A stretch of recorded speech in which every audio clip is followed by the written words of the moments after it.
It appears that both parties had firearms. We have a number of the people involved at the station, and we're interviewing them to better understand what led to this escalation.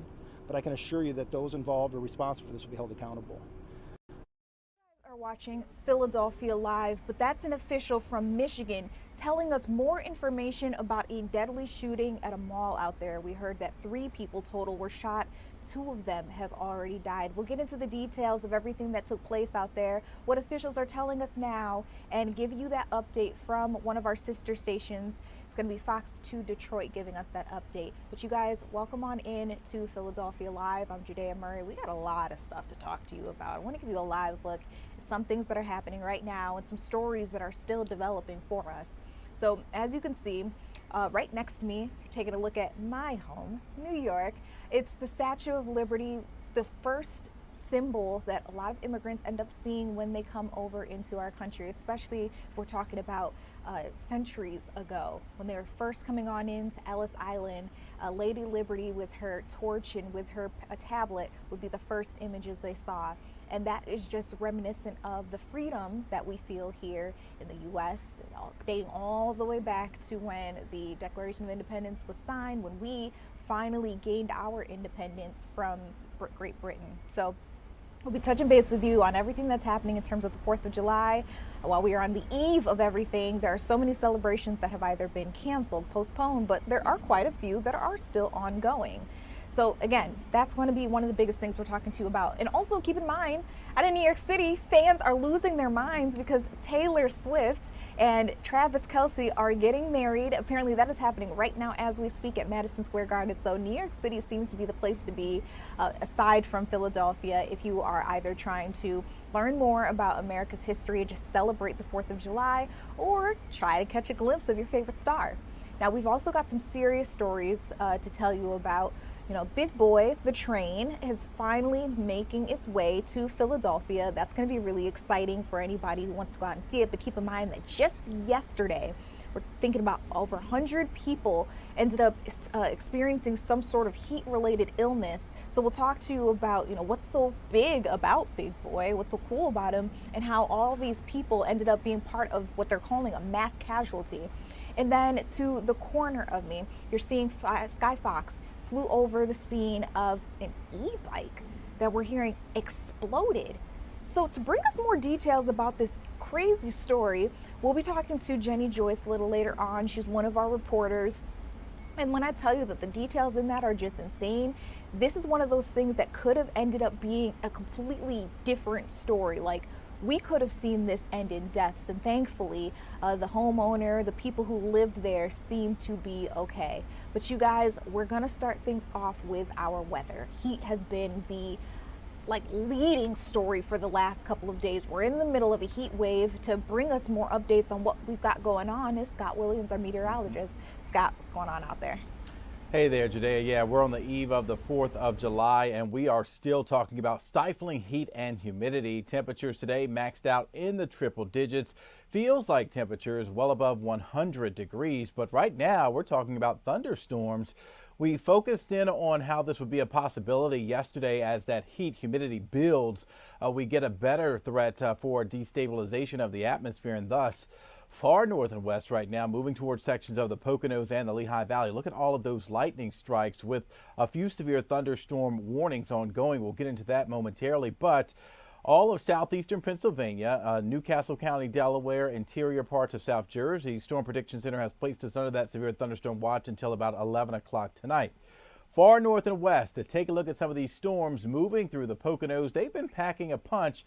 Lots of lightning. The main threat is for some wind gusting over 60 miles per hour as these storms move from the north to the south and east at about 35 miles per hour. So they're closing in on the Allentown area. So once again, just be mindful of that.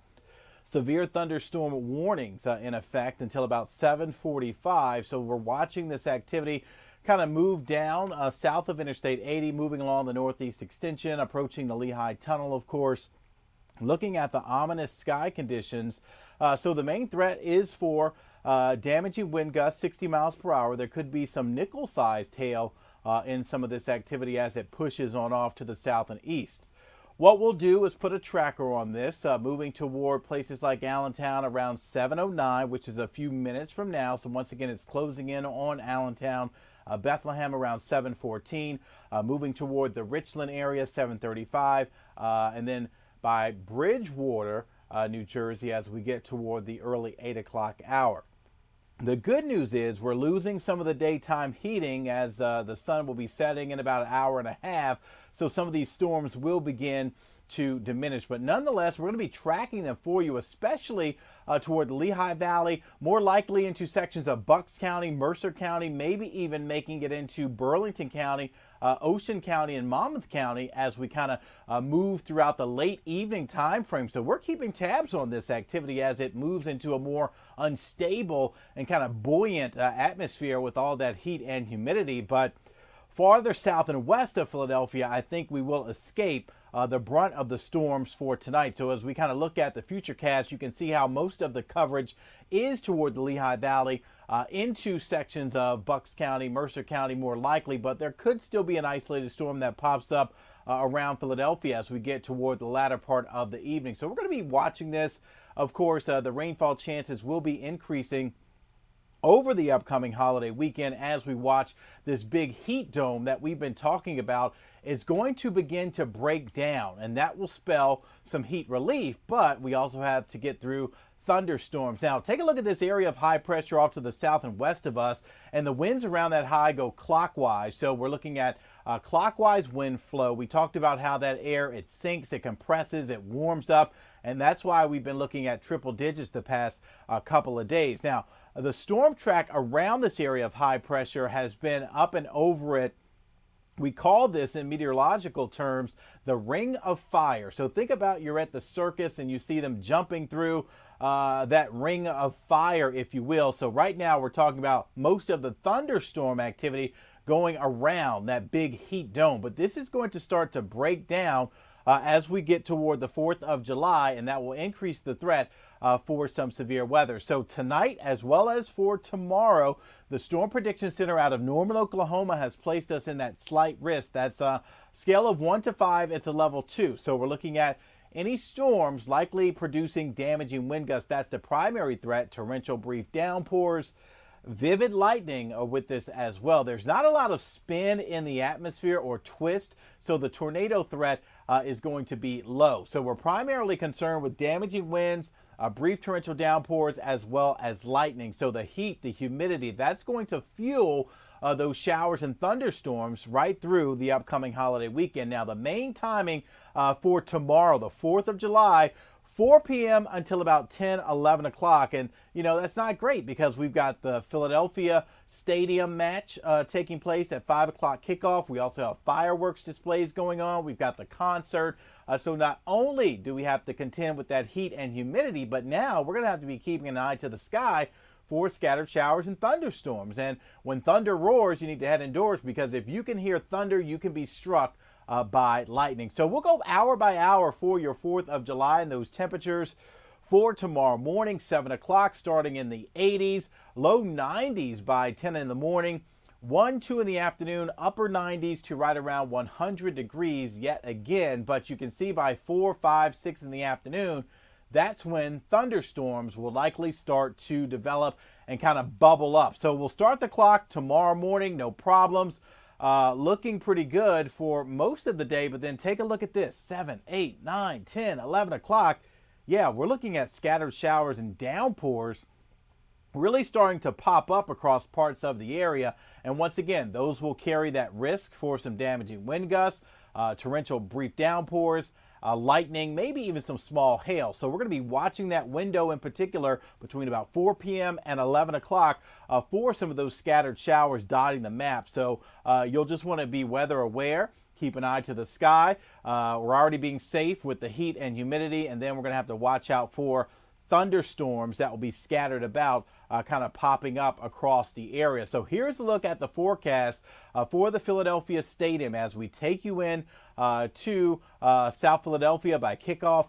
Temperatures 99 degrees. Yeah, it's hot, it's humid, and then there could be some storms firing up around the area. So if there's a thunderstorm or lightning near that vicinity, they are going to have to evacuate the stands, seek shelter until these storms pass. So hopefully we can get this match in before the coverage expands across the area, but it's within that window of when storms are going to be popping up. So we're going to be monitoring this. Of course, this is the last World Cup game in the Philadelphia Stadium. Paraguay versus France, 5 o'clock kickoff. So we're going to be monitoring that. But high temperatures tomorrow expected right around 101 degrees.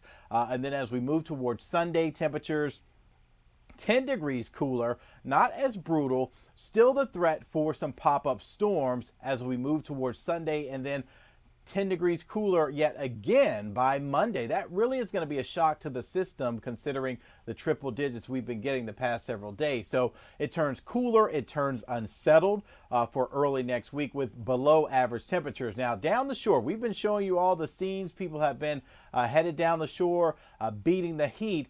It's still a little hot on the sandy surfaces, so just be mindful of that. 92 degrees for your Saturday. Pop-up thunderstorm can't be ruled out. Low 80s by Sunday, and then cooler and unsettled for early next week as well. So as we look at that 7-day forecast, I mean, just lots of weather changes. I mean, weather is kind of taking center stage as we get toward the 250th anniversary. And I mean, it's the heat. It's the humidity, it's the storms, it's the scaling back of events, it's the cancellation of events, it's monitoring heat illness, it's monitoring lightning and severe weather now as we get into the upcoming weekend. So a few thunderstorms are popping up right now far north and west. And then tomorrow afternoon and evening, we're going to be monitoring thunderstorms across the area as well. And then those temperatures cool down early next week, but then we're heating back up to 90-degree temperatures for next Thursday, for next Friday. So, I mean, it really has been a weather roller coaster ride. We're going to get you through this. But yeah, Judea, we have more storms in the forecast for the 4th of July, and that could potentially mean more cancellations or more adjusting of when things start or when they finish. Yeah, I mean, if any of that happens, trust and believe that we will tell you right here on Fox Local, or you can watch us on our broadcast. Like Fox 29 Philadelphia is here to keep you guys informed. And Scott, calling it a weather roller coaster was absolutely perfect because your forecast took us a little bit of everywhere. I heard thunderstorms, heat, humidity. I think I heard you say hail at some point in time. This is insane. Yeah, but it's real. I mean, we've got it all, Judea. I mean, it's a doozy. Yeah. All right. You guys stay tuned with us. We'll check back in with Scott a little later on for another look at our forecast. But while we are all dealing with this heat, keep in mind our reporters are out in the field doing the hard work of trying to bring you guys the latest news that is happening everywhere. And one of our reporters, Jenny Joyce, she got put on a story about an e-bike. We've been talking to you guys about e-bikes for the last couple of weeks. This wasn't a crash. This wasn't an incident of somebody having one stolen. In this case, we're hearing about one that exploded. Jenny, can you walk us through exactly what happened here? Yeah, I was able to talk to the homeowner actually, as well as the fire marshal, and it is really a scary situation that fortunately ended okay. I mean, the home has some damage, but luckily everyone was able to get out of that home safely. This happened around 10 o'clock this morning, and what we're hearing is that there was an e-bike that essentially exploded in someone's living room. Again, we're up here in Bristol Township. So a man that we were able to talk to said that his son's friend was spending the night and wanted to charge his e-bike, so he did in the living room. It was charging for about 13 hours, and then around 10 o'clock this morning, people inside that home heard a loud bang, and it went up in flames. So this is in the back portion of their home. This is in their living room, and the dad that I talked to, the husband, he said that he works night shift. So, you know, he was actually sleeping at the time. His wife ran into the bedroom screaming, "Get up, get up, get up." So he jumped into action, and essentially he grabbed the garden hose, which was, you know, right outside the door, thankfully, and he was able to start spraying everything down. But he was spraying the bike, and the bike just continued to explode at least 2 additional times, he said. And what we're hearing from the fire marshal is that is, in fact, you know, what happened. So fortunately, he moved the bike. He just placed it outside. He continued to douse the living room and until the fire was put out. And of course, you know, the fire crews came as well. But, you know, he worked quickly. But again, it's a very scary situation. A sudden, rapid explosion, which these e-bikes are known to do when this occurs. It shot sparks and flames a good distance within the home. Some of the sparks landed as far as 20 feet away within the house, igniting an ottoman. Don't be charging them inside the house. Charge them outside, charge them away from the house, keep them away from the house. Don't bring them indoors. Bringing them indoors is a potential disaster. And the homeowner said that these explosions sounded like bombs were going off. Just really, really scary. And in fact, his son and his son's friend were still upstairs in a bedroom, and they weren't able to get downstairs because of that thick smoke. So they ended up going out the window. So in the middle of trying to put out the fire, the dad runs to the side of the house, throws up a ladder to get his son and his son's friend out safely. It all happened so fast. And he said, thankfully I was home and I was able to do this. Thankfully it wasn't in the middle of the night. Could you imagine? With everyone asleep at that time. We know that his granddaughter was actually sleeping on that couch when it happened, just a couple feet away from the bike. So everyone acted quickly. But yeah, the moral of this story is don't charge these e-bikes inside your home. Back to you. It's a horrible reminder, but I think everybody should hear it because a lot of us do. A lot of us are riding electric bikes and, just trying to do the fastest thing or whatever. The other thing that I think about, I know fire departments often tell us have a fire safety plan, like an escape route. And I think this is one of those examples of when it comes in handy. Had everybody been asleep, it would have been a totally different situation, but this is a lot. Our audience, they're chiming in. Someone said the timeline of this entire situation is wild. I'm just wondering, Jenny, I know we got to hear from the fire department. Has the family, other than some of the things that you already told me about, had they really talked about the, emotional toll that this has taken on them? A little bit, and I think that they were still in shock. The man that I spoke with said that the family, they had extra bags in the family room that actually caught fire. They were packing. They were about to go on vacation for July 4th week. So their plans are much different now. They have a big cleanup ahead of them. But again, I think that they are just grateful too. I think, stressed, definitely emotional, but grateful that everybody is okay. Perfect. Thank you so much for giving us this report. I know we'll see you later on the broadcast side of things, but for our streaming audience to get this story ahead of time, I think it's really important. So again, we appreciate you joining us here on Philadelphia Live, Jenny. Sure thing. You guys out there streaming with me, there's a whole lot more news that we'll get into. I just want to give a quick shout out to some of the people that I see in our live stream chat. Keep in mind, we are on TikTok, Facebook, Instagram, YouTube. I think I already said Facebook. We're also streaming on our free Fox Local app. But if you are joining us on one of our social media platforms, you can actually write me or talk to other viewers in real time. It's pretty cool.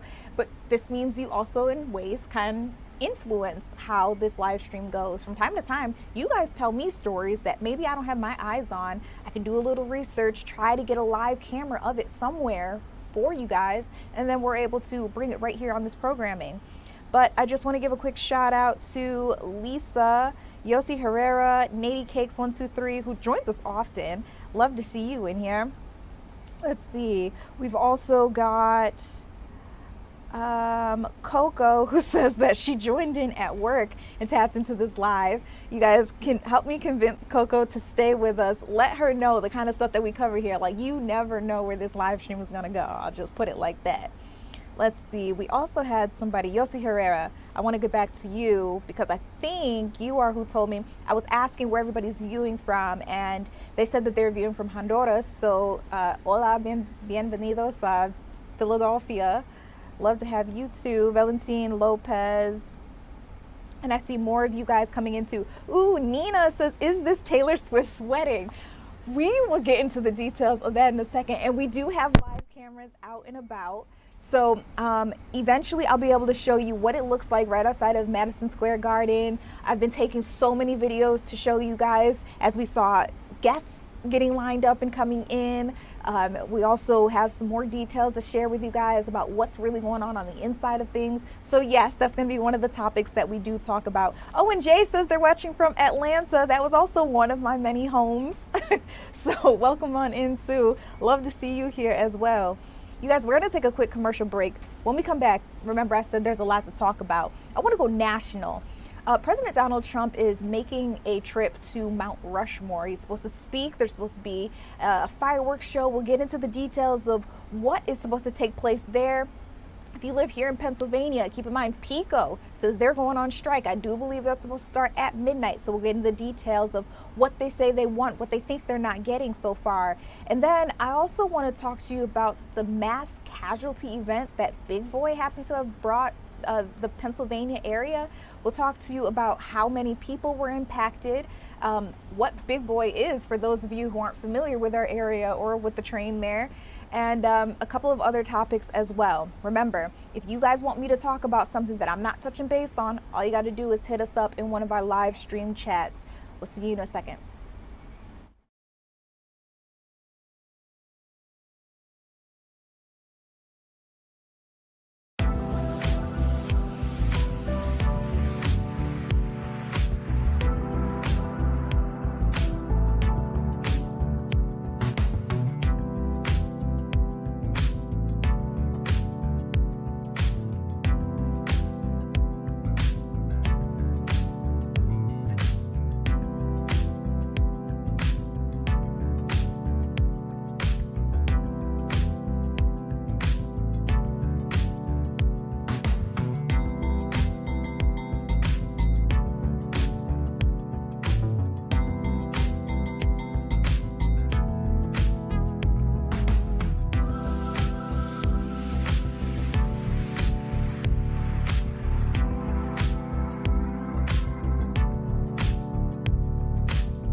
Welcome back into Philadelphia Live. Nina, in our TikTok chat, this is for you. You were asking about Taylor Swift and Travis Kelce's wedding because it is going on right now at Madison Square Garden in New York City. We do have a live camera that's set up.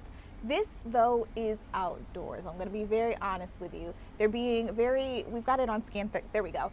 They're being very, very finicky about what they show the public right now.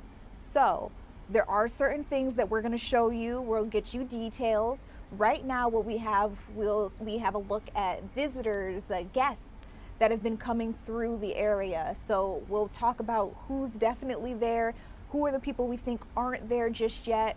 We'll also be able to show you some older video that I shot from around Madison Square Garden, show you again all the exteriors as all those black cars came rolling through. So you'll have an idea of how many people are inside. And then we'll be touching base with, I've been calling him our resident expert on all things Tay Swift and Travis Kelce, about what we're missing out on. So again, Nina, I know you wanted to know a little bit more about what was happening, and that's what we've got right there.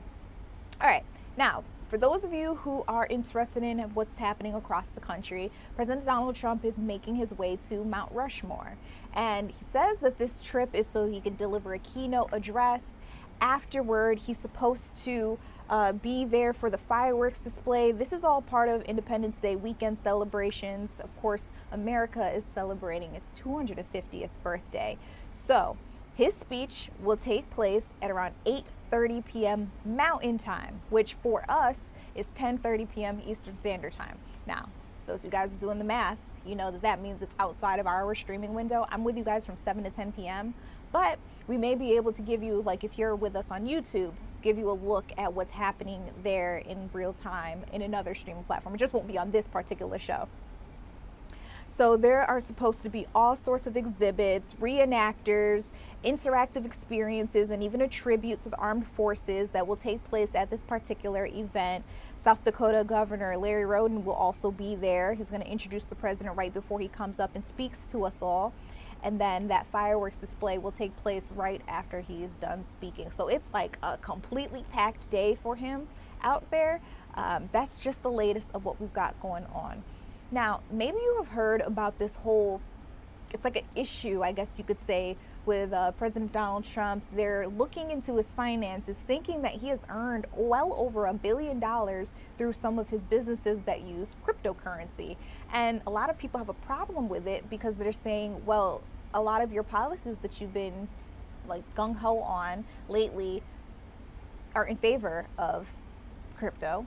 And so is this not a conflict of interest? But then there are some people on the other side, more specifically his cabinet. They're saying, honestly, everything that he has done in terms of policy doesn't have a direct impact on his business. He's doing it because it's for the benefit of all of the American people as a whole. But all of us could benefit from some of the things that he's doing. So it's kind of like you've got people on both sides arguing this point. The president's administration does say that it's a moot point at this point. So I just wanted to make sure that we were all keeping up to date on it. I heard Scott Bessent also spoke earlier today on another news platform defending the president's ability to do whatever he can through policy and that his businesses are something completely separate. So again, he does have people who are sticking up for him and for what's going on there. Now, if you live in Pennsylvania, PECO says they're going on strike. It's supposed to happen tonight around midnight. And keep in mind, while we're in the middle of a heat wave, a lot of people are wondering, what does this mean for our service, for our coverage? Is everything going to be okay? So we've been keeping up to date on everything that's going on with this PECO strike. I want to let you guys take a look at some of the picketers. As you can see, their signs say fair contract now. We have less than 24 hours at this point in time until that strike begins. And we're hearing that they will not be letting people cross the picket line. So, I mean, this is really interesting again for the people who live here. This unions across Pennsylvania, New Jersey, Delaware, Maryland, Virginia, even Georgia have told their members not to take any calls, not to do any emergency work or do any side work on PECO property for the time being. And we also have heard a statement from Larry Anastasi. He's the president and business manager for IBEW Local 614. That's our union. He says it could be a hot, dark, sticky 4th of July if PECO can't get a fair deal across the finish line. Philly is already filling up with hundreds of thousands of people for the 250th. The power grid is being pushed to the edge in dangerous heat. Storms are in the forecast, and PECO contractors and sister utility workers just made it clear they won't cross our picket line. That means if outages happen, PECO won't have the skilled union workforce it normally relies on to respond. And now, you guys, before this live stream happened, I did see that some people have lost power.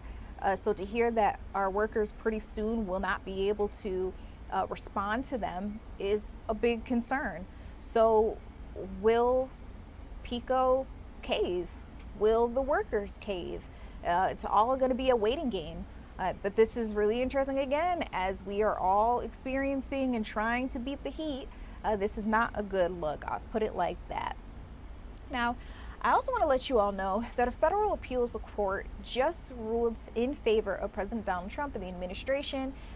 If you've been keeping your eyes on the president's house here in Pennsylvania, specifically here in Philly, this is a really big story. So there's a slavery exhibit right outside President's house. It's a bunch of different placards or, illustrations that you can see that show you a little bit more about what slavery really was here in the U.S. And that federal appeals court has just cleared the way for the administration to replace the exhibit. They say that it doesn't showcase America in a favorable light, and it just really, they're arguing, pushes division. And so they say that there are other ways that we can still showcase what America was about and what slavery was about without doing so in such a, what they say is a divisive way. So that exhibit, to be more specific, shares the stories of 9 enslaved people at the nation's first executive mansion where President George Washington lived. And they say that immediately that exhibit can come down. So that is the latest. That just happened today. All right, now let's get into Big Boy. I don't know if you guys are familiar with the train, but everybody loves it. Everybody loves to see it. I want to talk to you a little bit more about what we know about this particular situation. So Big Boy is, when I say massive, I'm talking about like over 1 million pound freight train that is coming through our area. There are only 8 Big Boys still left in rotation, and this one that's coming to Philadelphia tomorrow is the biggest one, the largest one. And so yesterday there was actually an event where a lot of people came out to see it, but unfortunately, due to the extreme heat that we've been talking to you all about, a lot of people said that they came early, and the show ended up being pushed back an hour. So again, that means anybody who came out like hours and hours in advance, they were unfortunately subjected to direct sunlight, extreme heat, and waiting idly, none of it mixes, no bueno. So they say about 100 people suffered heat-related illnesses, had to be rushed to the hospital or treated right there on scene. Our Skyfox flew over the scene. You can see some people being put on gurneys. You can see other people with umbrellas just trying to help out. This is one of those times, like this week especially, where you want to make sure you've got as much water as possible. You're wearing your sunscreen and reapplying it whenever you need to, and you're keeping yourself safe as possible. And it's just a shame when you want to just go out and have a good time, have fun, experience one of these America 250th events that the city has worked so hard to plan out, and then you have a situation like this where about 100 people become sick just because they're trying to get out there and enjoy. This all took place in Reading, Pennsylvania. But in addition to that, that's what happened yesterday. Today, we're hearing that Big Boy is officially on its way to the city of Philadelphia. And again, it's supposed to finish its rounds, finish getting its way here, completing the journey to Philadelphia on July 4th. So you guys will be able to see him. And we're not going to just hog him here for the rest of the month and into August. There'll be a couple of other places around Pennsylvania where you can go out and have a Big Boy sighting. We're going to take a quick commercial break. When we come back, I want to talk to you about all things sports. We'll get into the FIFA World Cup, the Sixers. Is it possible that LeBron James could come here? Would you want him to come here? We'll get into all of that and more when we come back.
guys, welcome back to Philadelphia Live. For Nina and anyone else who wanted to see what's going on with this Taylor Swift, Travis Kelce marriage and the wedding that's going on, we've got this live look right outside in New York City. It says just married. So it looks like they've said there, I do.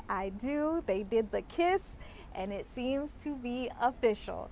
Again, we're going to have a whole chat about everything that you need to know, everything that we know so far, what we can show you at this point in time with the wedding.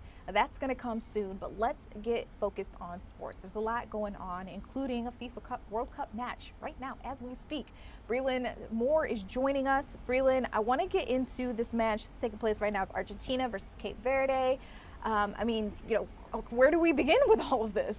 I mean, they're tied 1-1. Argentina should win this thing, but it is in the 76th minute at this point, so we'll see how it goes. I want to talk about Taylor and Travis. I want to know what's going on, too, to be quite honest.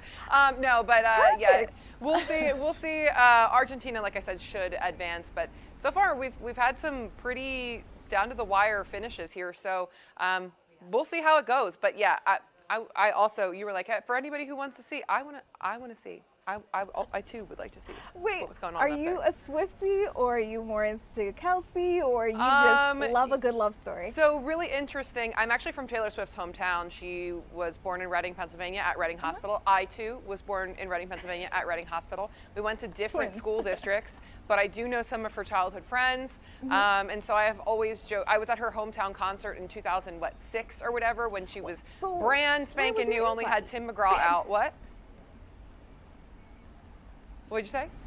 I said, where was your invite? Yeah, I think we're going in now because I can't hear you sometimes too. You know what? I feel like my Hogwarts letter when I was 11, it too got lost in the ether. So, I wish them the best. By the way, I also wish Travis the best as well. I covered him for 2 years in Kansas City. Very, very nice human being, good person, good family. I've had the pleasure of meeting all of the Kelces at this point, between Travis and covering Jason, and they are all really, really great stand-up people. So I'm really happy for everybody involved. It's really awesome, and I hope that they get. I know that they picked Madison Square Garden probably for the privacy, and I hope that they're able to enjoy that without the chaos that's going on. Even as curious as we are, I hope that they get their private moment. So I'm excited. I'm glad that you said that, because for the last couple of days we've been showing people, like, they've got tents set up where the black car will roll in. You're not going to see the guests get out. You're not even going to know what they have on. So, like, when we talk about privacy, like, they are taking that very, very seriously. And I think all of us, even if you are a celebrity, all of us are awarded at least some level of privacy. Let me have something to myself, Yeah, and I think that was part of it. So a couple summers ago, this is like deep in the Swiftie lore. I know we're supposed to be talking about sports right now, but like deep in the Swiftie lore, Travis Kelce, her producer, sports. yeah, we'll get there. Her producer Jack Antonoff got married down the shore, and there were fans and paparazzi, and so it was to the point where I'm sure she felt like she ruined the wedding. Jack Antonoff actually wrote a song about how intrusive that was and how insane that was for people to do. And so I'm sure that was very much at the forefront of her mind when she decided to plan where she wanted to be. Now, like, when Taylor originally got engaged, did I think she was going to go Madison Square Garden? No, I envisioned her like a Rhode Island outdoor wedding, but then you'd have drones and helicopters and everything flying over. This is as secluded as possible for her. So I think it makes a lot of sense. And like you said, everyone, no matter how famous you are, everyone is entitled to some semblance of privacy, because at the end of the day, these are still two human beings, even though they have an extraordinary presence, in the social sphere. They're still just humans, and they should be able to enjoy their special day without us being intruders. However, Taylor, Tay, please put the dress on the Instagram. Thank you. That was going to be my next question. I wanted to know, what did your first look need to be? The dress, the guests, the ring, like, I don't care. I don't care about them guests. Like, I saw a couple of them like floating around. Everybody who's anybody apparently is invited, except for me. I don't know what happened. But I want to see the dress. I want to see what color Travis had on, because I feel like he's just not going to go plain black suit. He's a really sharp dresser. So I am excited. I want to see. Also, I want to see what Andy Reid wore. Like, did he actually put on a tux, or did he just get out his fanciest Tommy Bahama and like get to the late night cheeseburger stand first? That's what I want to know. So yeah. This is should gonna be so fun. much fun. We'll talk Yeah. about this like more in depth with Jake Yeah. Leonard later. But I am so shocked. I should have known. This whole wedding and their whole relationship has really brought out a little bit of everybody and just showing you how big the fan base on both sides really truly are. Oh yeah, it's fun, you know, and especially covering Travis. Like I said, it's a real blast to kind of have the two worlds combined. But yeah, I got like three big things: sports, Taylor Swift, and like British history, like the royal family. That's those are my things. So if anytime you need like a royal family expert, you can just come into the sports office. Let me put that in my notes. This is good to know. Okay, let us get back. All right, let's to get yes. lock in. Right before the stream, I was watching Fox Sports and how they introduced the match getting started with Argentina and Cape Verde. And one thing that I thought was really interesting, they said there were thousands of people, like a sea of blue and white, everybody having on Messi jerseys, or really, I guess, any other player too. But they said there was like this small little cove of Cape Verde fans. And I thought that was so interesting. Yeah. I believe they may have just scored. I don't know. I don't have the sound on right now, but insane if they did. If not, incredible chance they just had Cape Verde. Anyway, but yeah, I mean, Messi is one of the most prolific players, if not maybe the best player to ever play this game. He is unbelievable, and it's actually kind of a wild thing to think about that he plays here in Chester against the Union at least once a year. Like, this is just an insane thing. But he is just beyond a global brand. I can't even describe the level of superstardom he is. Maybe, I guess, like a Michael Jordan comes to mind type of thing. So, of course, everybody's going to come out and support him. But, I mean, I really love, and I don't know if you've liked this as well, Judea, but I really love all of these smaller nations and all of these kind of first-time knockout round appearances, just really getting to tell their story and hanging in there as well. I mean, let's talk about the match beforehand. Australia and Egypt going to penalty kicks, and Egypt, that's just their first time ever appearing in the knockout round, and they go on to win. So they're advancing to the round of 16. I love things like this. And Cape Verde, same thing. Just a really, really awesome story of nations being represented on this global scale for the first time, or advancing to certain stages for the first time. It's been a real treat, and they've been giving some of these larger nations a real run for their money. These games have, I mean, some of them have obviously been very lopsided. France seems to very much be running away with it. Spain as well sometimes. But hey, no, actually, I lied to you, because Spain had a scoreless draw, I believe, against Cape Verde, like in the group stage. So yeah, it's been really awesome to see some of these underdogs really just giving the uppercut to some of these bigger historical powerhouses. It's been awesome. Yeah, for sure. And it's something that you say all the time here, that you can't count out a team. Also, keep in mind there's more, we'll say baseball, more baseball to be played. But it kind of counts here too. Like, just because somebody scored in the first half, or like, you never know what can happen in like the last minute. Yeah, it's been a lot of fun, and I'm super excited. Tomorrow is our final, as you know, is our final match here in Philadelphia. I'm actually a little sad about it. I thought this was going to be a pretty long endeavor, and I thought I was going to, by this point, be excited to be done with soccer, but I'm actually really sad that it's coming to a close. It's been such a blast experiencing all of these fan bases. France, I have already seen. They played Iraq a couple of weeks ago, and I was able to be there at that group stage game, but now they're going to be taking on Paraguay in this round of 16 down at the Philadelphia Stadium, aka Lincoln Financial Field, and I'm so excited, but I'm also, like I said, a little bit bummed that this is coming to a close. But don't worry, we've got the All-Star game right around the corner, so I'll be plenty busy. I will turn that frown upside down in no time. But just to see all of these cultures descending here, and just the joy that is experienced. It's not even like sometimes when you cover sports, there's a really harsh rivalry and a lot of nastiness and between the two fan bases. You're not seeing that at all. Even though they're playing each other, they're there dancing, both teams' fans dancing in the little plaza there at the link. It's just been really awesome to experience. And yeah, I'm a little sad that it's coming to a close. Oh, sorry to hear that. Yeah.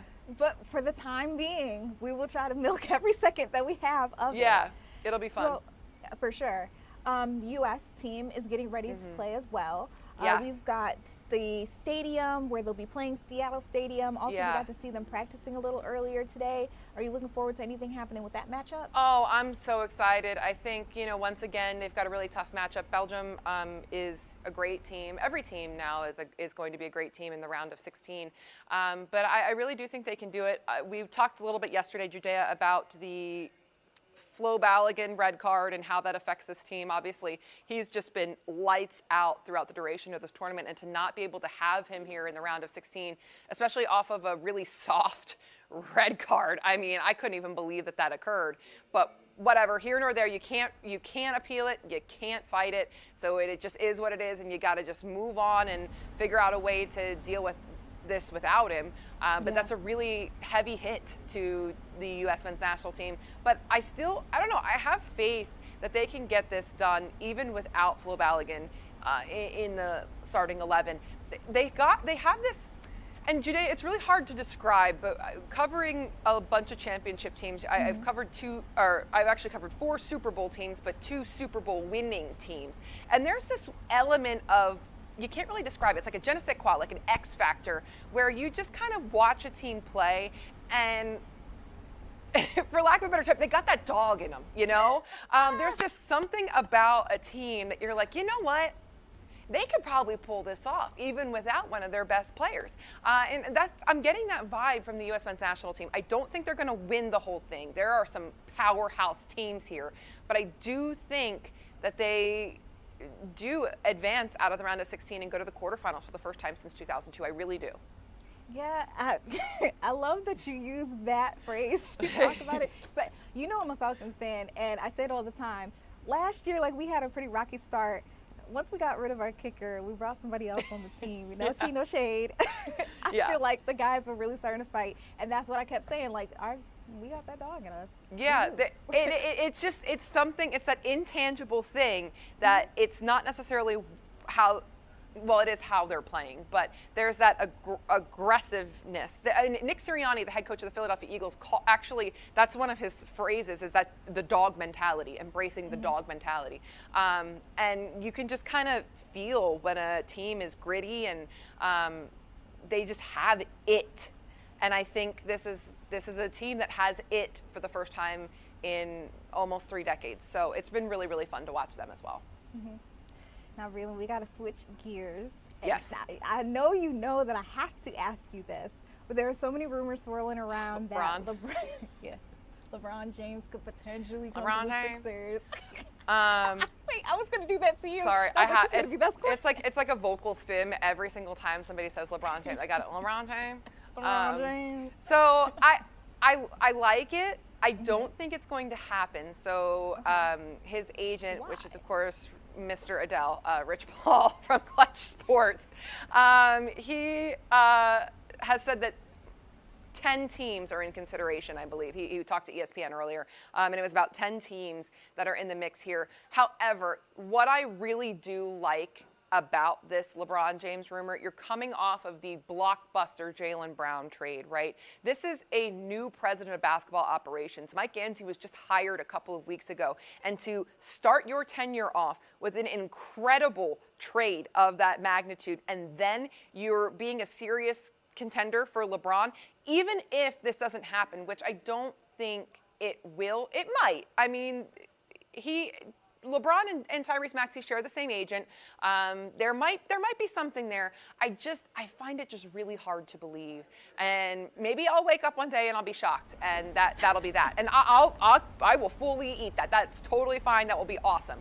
But I just find it a little bit hard to believe. However, no matter what, this is incredible PR for Mike Gansey and the start of his tenure here at the helm of the Philadelphia 76ers to pull off a trade with the Celtics that looks like a fleecing on paper. And then you go on to be apparently a serious contender for LeBron James. I mean, you couldn't ask for a better, stronger start from your president of basketball operations. And so no matter what, the winner here is Mike Gansey. Yeah, I know in those back rooms and those upper rooms, Yeah. they're feeling really, really good about their decision right now. Yeah, and I mean, Sixers fans were like, his press conference sounds good. We'll believe it when we see it. And he's putting the pedal to the metal, and he is making sure that everybody knows he's standing 10 toes on business. Even if this doesn't necessarily pan out, he's still doing exactly what he said he would do. And I think that that's all Sixers fans need. So, no, like I said, getting him or not doesn't matter. Mike Gansey's a winner after this. The fact that he's looking is enough. Correct. Yep. Yeah. Oh, one more Sixers piece of news. Caleb Love, shout out to him. Oh, yeah. So a really great depth player. Two-way contract, so we might see him. We might not. We probably will at some point. It was Caleb Love and Ryan Rupert as well. They both are signing two-way contracts, so they may spend some time in the G League. But neither here nor there, especially when you lose guys like Kelly Oubre, you need that depth. You need that off-the-bench help. And these two guys definitely can do that. And Caleb had a really great rookie season stepping in there in Portland when there were some injuries.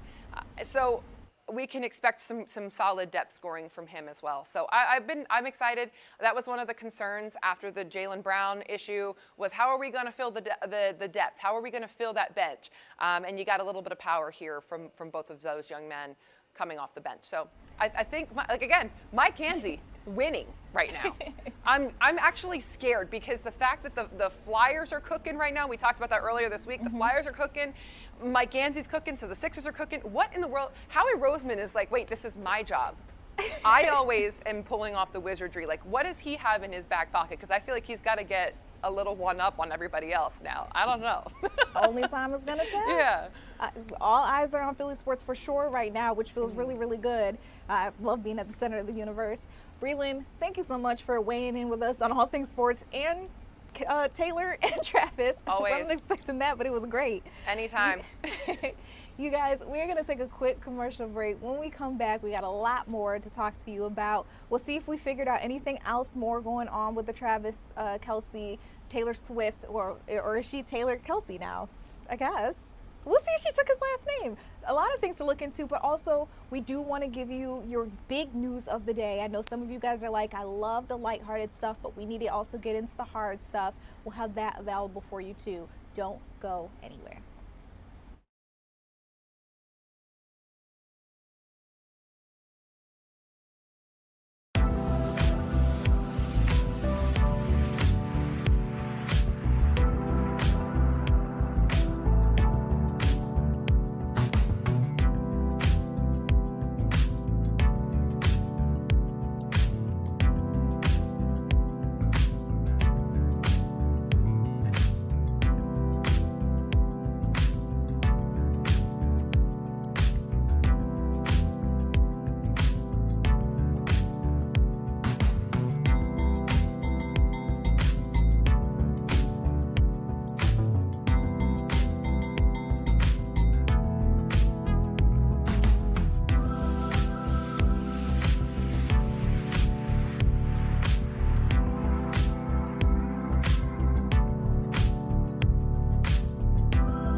All right, you guys, welcome back into Philadelphia Live. I'm Judea Murray. I had to call Jake Leonard up to the desk, our Hi. resident Swiftie. Hi. Yeah, so it's official now. Yes. Yes.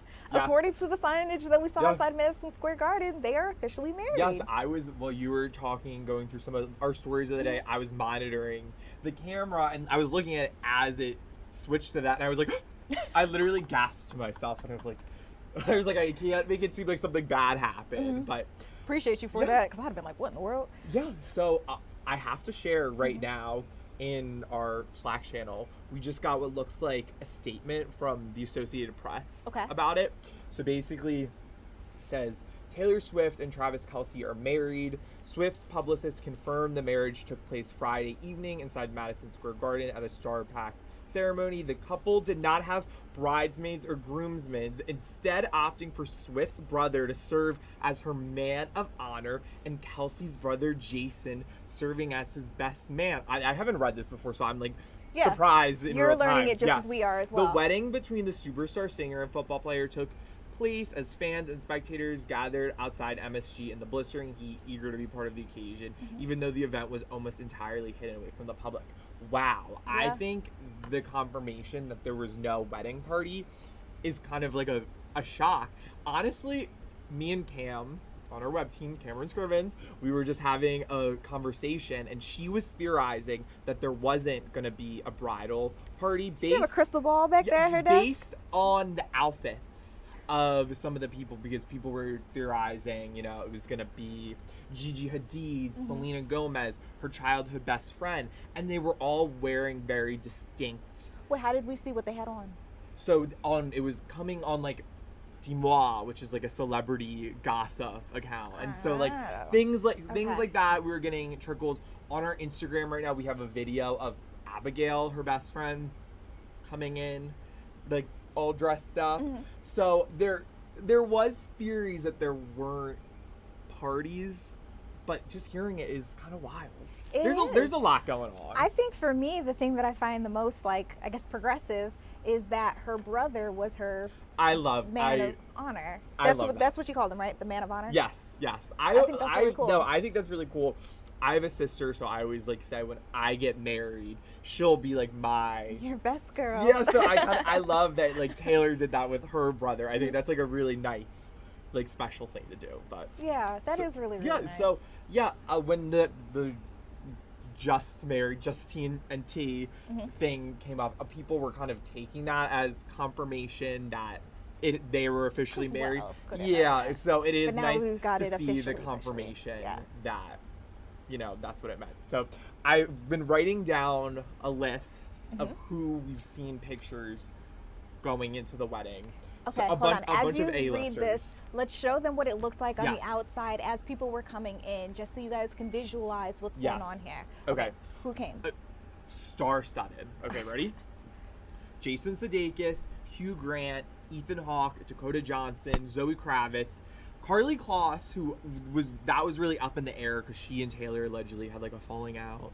So people didn't know if she was gonna make the cut. Camila Cabello, Kelsey Ballerini, Ed Sheeran, Machine Gun Kelly, like so many people. And then obviously people from the Chiefs, Andy Reid, Donna Kelsey, like the usual suspects. And so these are just the people that have been cited. I'm sure there are a lot of people who have kind of snuck in undetected, but it's wild. Like it seems like everyone got invited, but you know who didn't get invited? Me. Blake Lively. And Oh, us. are we surprised? Honestly, I am a little bit Really? surprised. Yes, I know that they had a falling out, but I didn't know that it was a falling out that was going to warrant not getting a wedding invitation. You know, like what I said, Carly Kloss, like there was a whole big feud between the two, and she got the invitation. So I kind of thought it would be the same thing with Blake. You know, I mean, Taylor has songs named after Blake's kids. She's the godmother of the kids, so I kind of thought, they might be going through a rough patch. But And they put it aside. yeah, for like, this. I mean, there's 1,000 people invited. I guess obviously we don't know what's going on behind the scenes, so it must have been a lot worse than we know. Well, now hold on. Do we know for a fact that she wasn't invited, or did she maybe just not show up? Maybe she didn't just show up. But I know that yesterday there were pictures of Ryan Reynolds, Blake Lively, their kids in upstate New York. Kind of like, I think they were at like a horse farm or something. So, Shout out to upstate. Yeah, so they were really trying to stay away from the craziness. And in addition to that, we actually got to hear from some people who were standing outside because, Yes. like us, they didn't Yes. have their Oh. invites either. You guys, take a listen to what some of the best fans had to say. Yes, we're so excited to be here. We came all the way from Little Rock, Arkansas, just to celebrate Taylor's wedding and congratulate her on her big day.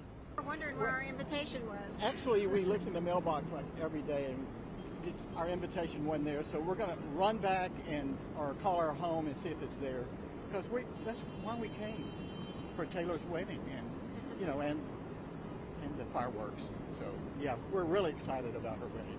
I think it's our version of a royal wedding because she's so popular and her future husband's so popular. You know, everyone's going to be all eyes on them the whole weekend and excited to see what they're going to do and show us. It's exciting, you know. I feel like so much is going on in the world. Everybody needs a little excitement. We're huge Taylor Swift fans, and we're happy that it's happening for them. And yeah, just a little stroll on our lunch break to see if we could catch anything. And did you see anything?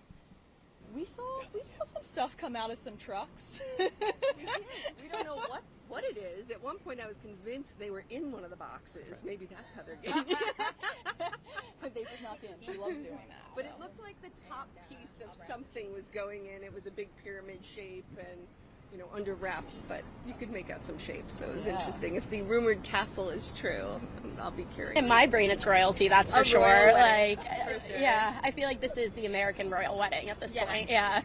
Definitely a fairy tale theme. Like, literally all the decorations, it like seems like it's like white, like, oh, I think I saw like trees. They're like doing like the tree theme. So maybe something to do with like one of her albums, like folklore or something. I've seen something like that before. So maybe something princessy, fairy tale. I saw too. Yeah. So like glitz and glam at the same time. Yeah. It's just like, it's so nice to see her so happy, and like I feel like there's been so many years of like seeing her go through different boyfriends that maybe didn't treat her right, and it's like just so nice to see her finally finding someone who's so good for her, and it's like honestly just nice to see for the rest of us. So yeah. I agree totally. Travis is definitely perfect for her. Long story short, we all love love. Now, it looks like the It's a love weather, story. baby, just say yes. It looks like the weather held up for the ceremony, Yeah. though, because this is what New York City looks like right now, an absolute downpour, and the Yes. sky just like got completely dark. Yeah. But up until the point where they got married and it came up on the screen, it was a pretty sunny, nice day. So it's like Mother Nature was holding out for Taylor. Not that it matters though, because they're all like inside, nice and secure. So they might not even know that it's raining outside. They're in their own little Maybe they fairy might not tale even still world. be there. Who Yeah. knows? I don't know. I don't. We have no idea where they are. And I think it's good luck if it rains on your wedding day. Oh, my so I have to look that up during the commercial break. But you guys, for those of you interested in hearing more news, let's get into some of the big things that are happening around town, whether it's Pennsylvania, New Jersey, Delaware, or something happening nationally. We'll get into it when we come back.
right, hey guys, welcome back to Philadelphia Live. I'm Janae Murray, and I've got some news lined up for you guys. So if you're looking for your headlines and what's going on right now, this is exactly where you're going to find it.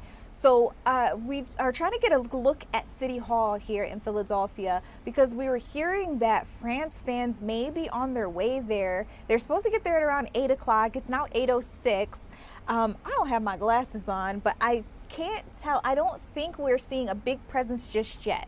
But that's what's supposed to be taking place. We'll see, what really happens in a little while. Maybe we'll be able to check this camera back for you. Paraguay fans, though, they met earlier today at Chickies. So it looks like everybody is getting out and about to try and have a good time. Now, in addition to that, let's get into some of the biggest things happening around town.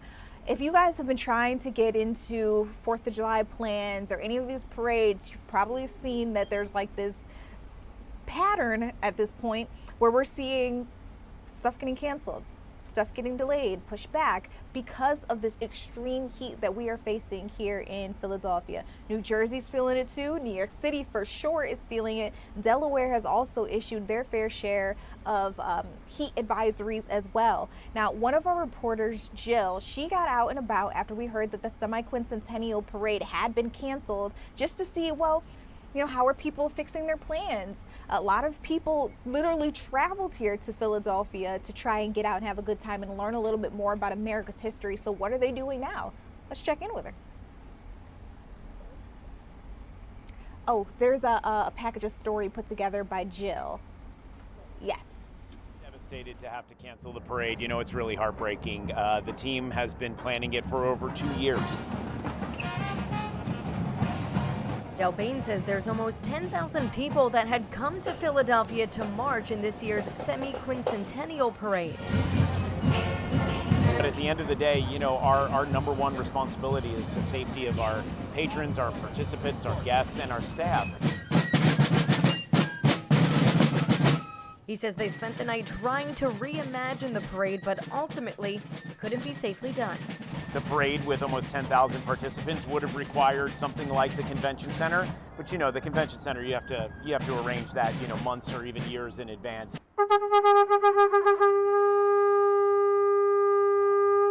She tells a float participant who got the cancellation news this morning after hearing Thursday night it was still on. Her group was heading to the convention center to break down their float. And emotionally, I think the tempo was high, and all of a sudden finding out, this is the 250th year. We were really looking forward to making it count. In those wee hours of the night, we were doing everything we can to try to keep it alive. Other performers instead spent Friday participating in red, white, and blue to do patriotic pop-ups around the historic district. Among those participants was a group from Oklahoma still seeing the positives.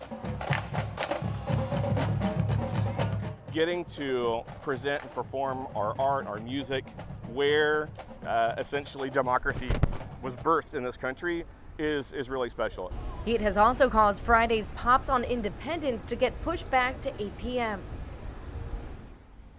So we'll have a live interview and we'll be able to check in with one of our reporters from Pops just to make sure that everything is getting off without a hitch. Idina Menzel is supposed to be headlining that show, so I know a lot of people are expecting to get out there for that as well. Again, Shawnette Wilson is going to be the reporter who shows us a live look at what's going on there. It should have gotten started about 9 minutes ago.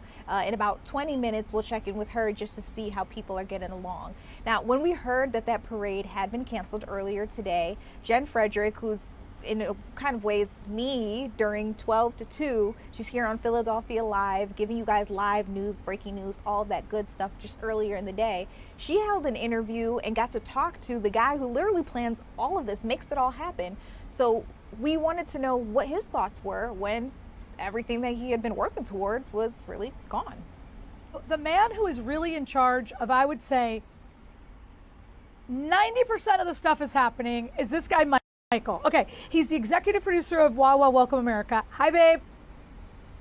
Good morning. Afternoon, babe. 12:09. Oh, afternoon. Okay, afternoon. And then you're also the executive producer of Fan Fest. Do I have that title correct? That's correct, yeah. Okay, so first of all, I know it's a bummer with this weather, but it is something that your team planned for, correct? Yeah, I mean, we're always heartbroken when we have to cancel events or postpone events. You know, folks have worked so hard. Members of my team have been working on the parade, for example, for the last 2 years. And it's heartbreaking when we have to cancel an event. But our first priority is always the safety of our guests, of our parade participants or event participants, and our staff. And we turned this event inside out, trying to figure out a way that we could do it safely. And at the end of the day, with this extreme heat and the size and scale and scope of this event, we just couldn't do it safely. And if we can't do it safely, we just simply can't do it. I know that you're a busy guy, so you haven't been on social media. I can tell you, looking at Facebook and Instagram and all the things, people are thankful you did it. There is no, they obviously disappointment is there. The children, the kids, the adults, everyone that practiced. But I will tell you, and I would because I know you, universally people are like, they made the right decision. That has to make you feel good. It does. I mean, it makes us feel like we are evaluating these events and our ability to deliver them safely in an accurate way. I mean, I think your comments are spot on. I think people are very disappointed. Like I said, we're gutted. We're heartbroken. The folks that have rehearsed and traveled here and raised money and done, chocolate bar sales and car washes to come here from all over the country and all over the world, we're devastated that we have to tell them that they can't participate in the parade. But even they understand. They understand the limitations. And, we've been watching the world around us. We saw what happened in Berks County yesterday, and our heart just breaks for those folks, and we wish them a speedy recovery. But we're paying attention. And when the temperature gets to a point when we can't do it safely, we put a plan in action. And I think at the end of the day, people do understand. Okay. And then also the National Constitution Center, they played host to an event. Typically that would be an outdoor event. The Holy Father was appearing via Zoom or remote. It was still a special event, just a different type of energy, correct? Yeah, absolutely. I mean, the Liberty Medal moved inside the National Constitution Center, and it was still an incredible celebration and a jewel in the crown of the Wawa Welcome America Festival and our partnership with the Constitution Center. They are amazing partners to us. We moved Wawa Hoagie Day into the Constitution Center. Tomorrow's celebration of freedom ceremony with Mayor Parker and her guests will move inside as well. So when we can take an event inside, we certainly do. There are some events, though, some Wawa Welcome America events are just too big to bring inside, and then that's when we have to think strategically about the weather and how it affects us. I know because we spoke with Meg, one of the members of the team working with FIFA Fan Fest, that when we switch over to that, because again, you're wearing literally 2 hats this week, this weekend, this month, you made some changes in terms of the hours that you would be open for guests there. What's the reporting on that? How did yesterday go? It was so hot. What are you seeing? What are you hearing? Yeah, we did change the operating hours yesterday out at Fan Festival. We opened at 6 p.m. Tonight we'll open at 5 p.m. Really sort of the tail end of the day when the sun starts to go down and when the temperature wanes a little bit. We had a great crowd last night. We had a few thousand people come out. It was hot, but people came prepared. They brought their sunglasses and their sunscreen and they hydrated. We're taking extensive heat mitigation measures out at Lemon Hill. There's lots of shade, so we're encouraging people to sit in the shade. We have misting tents that spray cool air down on people. We're having extra water deliveries and ice deliveries. Like I said, tonight we'll open at 5 p.m. and we'll have some matches tonight, which is wonderful. And tomorrow we'll be back to normal operating hours, 12 to 4. Then it looks like the heat's going to break, so we should be in the clear going forward. Back to Wawa Welcome America. The one thing that's really cool, no pun intended, that you guys do, there's free museum days, there's movie stuff. There are indoor events that are already part of the fun. Absolutely. I mean, every single day of the festival, there is at least one, if not multiple, museums that are open for free. And that's one of the sort of pillars of Wawa Welcome America, is removing the economic barriers to our city's great cultural institutions and our city's civic treasures. And so some of the most incredible museums in the city of Philadelphia are free. We are partnering with the Philadelphia Film Society. You can go to one of their theaters and see free movies. There are plenty of ways to still engage with our festival, to build community, to hang out with your neighbors, and to really have a great celebration. And if the heat is just a little too much for you, you can still do it inside. Okay. I mentioned, we talked about the Liberty Medal, we talked about the parade. What else am I missing that has been changed or altered or stays the same for later today? I know there's so many events. There are so many events, and there are so many events that are happening that are even outside the Wawa Welcome America sphere. I mean, our festival is obviously the biggest thing going in the city when it comes to, the celebrations and July 4th and things like that. But there are museums, there are cultural institutions that are all doing their own programming. So, be sure to go on the city's website, the Visit Philly website, and see all that the city has to offer. Tonight's concert on Independence is Pops on Independence. It's the Incredible Philly Pops with a special guest appearance by Idina Menzel. That concert has been pushed back to 8 p.m., but as of right now, it is still going to go on. We've made extensive preparations overnight when the temperature was a little lower to get ready for the concert, and we appear to be all systems go. I mean, obviously anything can change, but right now it's looking good. And then tomorrow morning at 10 a.m. is the Mayor's Celebration of Freedom ceremony right here on Independence Mall at the National Constitution Center. And then, of course, FIFA Fan Festival is open tomorrow, and then there's going to be a great concert on the Parkway. The city is going to stay vibrant and activated right through the conclusion of July 4th. I don't know if you have the answer to this question. You're allowed to tell me if you don't. Fireworks, are they affected with this extreme heat, with all of it up building? They can be. Fireworks can be affected because of the infrastructure build that it requires to send up fireworks. But right now, all of the fireworks shows that are scheduled around the city for the next 2 days are unaffected. So they are all going forward. So make plans to go outside with your family and friends and look up to the sky, because we're going to light up the sky in a big way.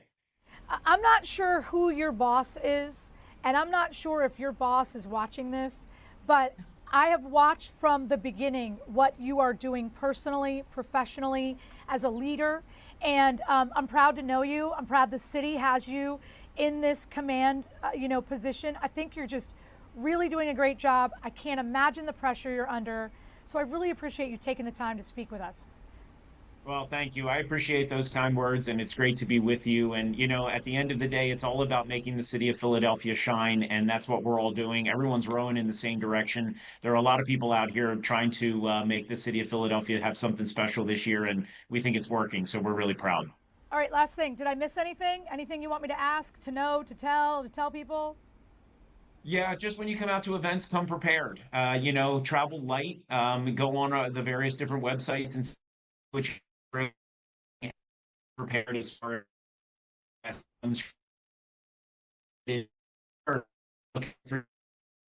for your I'll have great. Awesome. Thank you, Michael. There was a little bit of a technical glitch, but I think you said travel light, be prepared, make sure that you're ready for it. Thank you so much. We appreciate the time. The man. All right, so you heard from the man himself what really happened, what his plans are moving forward if weather does come to be a factor in some more of our events. I think the biggest thing that we're taking away here is that safety is at the top of mind for everyone. Just trying to make sure that everybody can have a good time without suffering from heat stroke or even worse, heat exhaustion and whatever else it could bring you. So we'll keep our eyes on everything that's happening. Again, he kept mentioning Pops on Independence. That's because that's the concert that just got started at 8 o'clock. In about 10 minutes, we have a live report from Shawnette Wilson, who's going to show us how things are going on down there, whether or not weather has affected anybody, how many people still showed up, even though we hit triple digits today in the city of Philadelphia. And then keep in mind, Idina Menzel is supposed to be performing, so I have a feeling it's going to be a great time. There are a couple of things that I want to share with you all that literally just happened. So, we've been keeping our eyes on all things Taylor Swift, Travis Kelce, or she may now be Taylor Kelce. They just got married. We showed you guys that on the live screen right outside of Madison Square Garden, but we're also getting word from her publicist. So anybody who wanted to know a little bit more about what she wore, we've got that word for you here. On X, it was just posted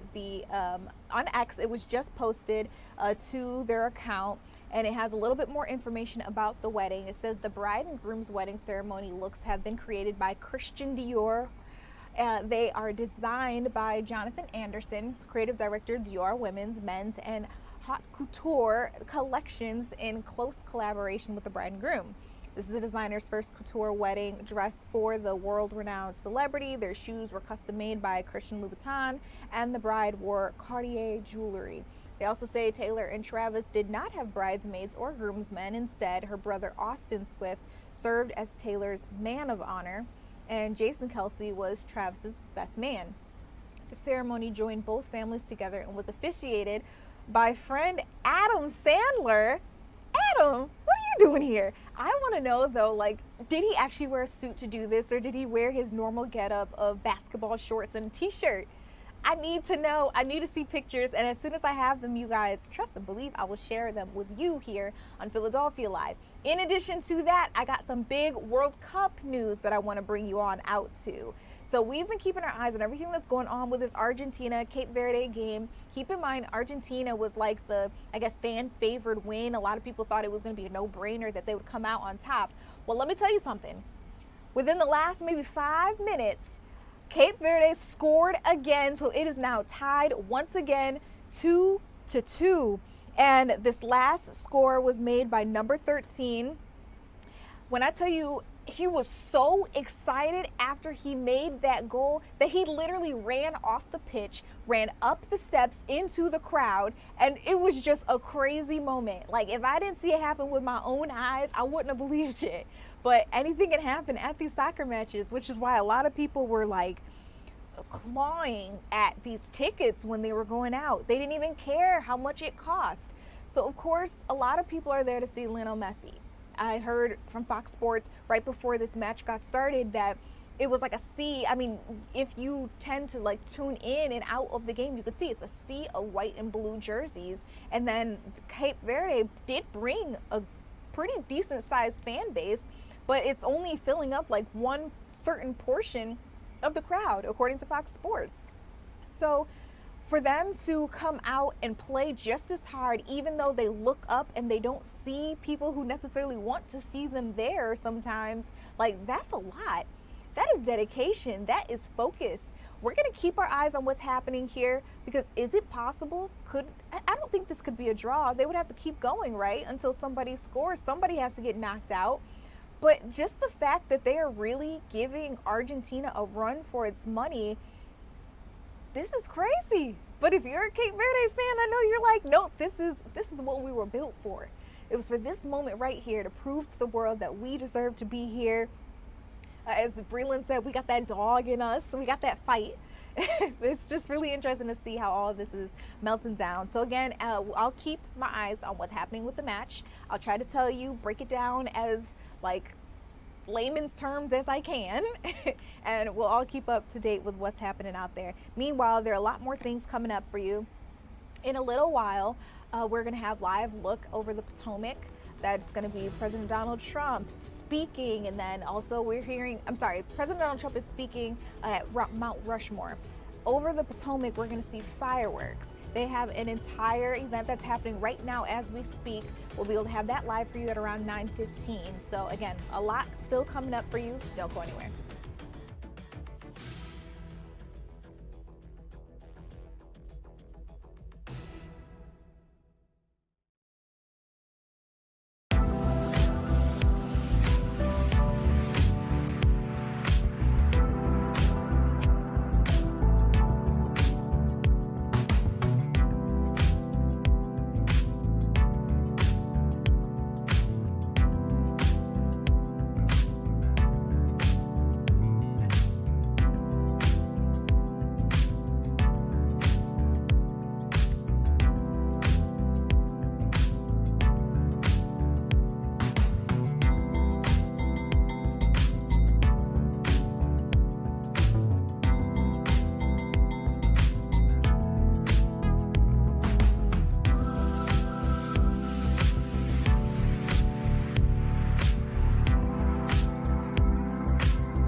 Welcome back into Philadelphia Live. I see so many of you guys joining our live stream chat right now. Let me know where you're viewing from. If you want to drop a flag or tell me what city, what state, all of that stuff, I may be able to give shout outs right after this. I want to get right into some news that's coming out of New Jersey. So, of course, every city is gearing up for the 4th of July. It's a really exciting time for us, especially because this is America's 250th birthday. We got a lot to celebrate. Out in New Jersey, Governor Mikey Sherrill held a press conference. This was right as the sailboats were making their way through. So Sail Forth 250 and Sandy Hook Foundation's Grand Parade of Sail. They held a big ceremony for anybody in the area who wanted to come out. And again, Governor Sherrill had some remarks. I want to let you listen in to what she had to say. Welcome to New Jersey, to Sandy Hook.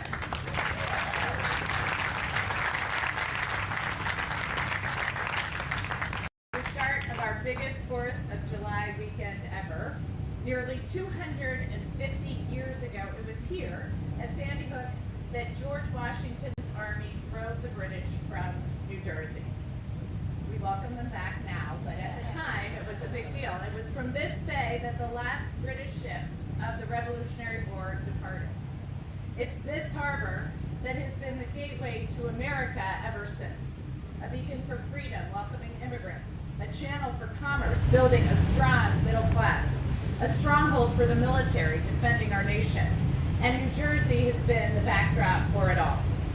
We're one of the most diverse and innovative states in the country, with people from every single corner of the planet. We're inventing everything from the light bulb to the moving picture to the laser.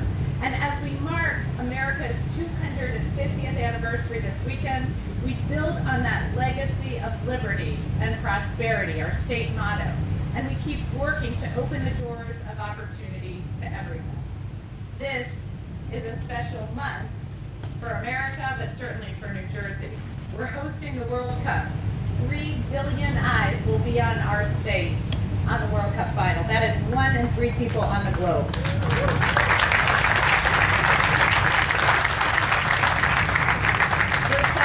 Our 250th, a major milestone, and today we welcome this incredible flotilla of tall ships sent by some 20 nations. And the former naval officer in me just can't help but be awed at what we are seeing here today.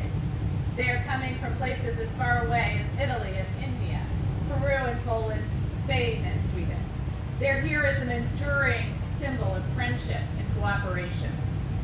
In the military, we always said America never fights alone, because we fight alongside our friends and allies. We've built enduring alliances like NATO, the most successful alliance in modern history. And today, it's a joy to be here to celebrate with all of our allies and friends. Sailing tall ships like these requires exceptional teamwork and resilience. The crews out here are some of the best there are. We're so honored to host them. 50 years ago, people lined the Hudson to cheer hundreds of ships from around the world, coming together to celebrate a moment of international partnership and all that we have in common. This week, millions will turn out again for another massive boat parade, united by a shared love of country, pride in our history, and hope for the future. I hope you all feel that now. As we celebrate this weekend, these ships are a tribute to the values that built this nation, to the bonds that unite us with nations across the world, and to our enduring commitment to realizing the vision that is America. Happy 250th America, happy 4th, and thank you all to all of the captains who joined us.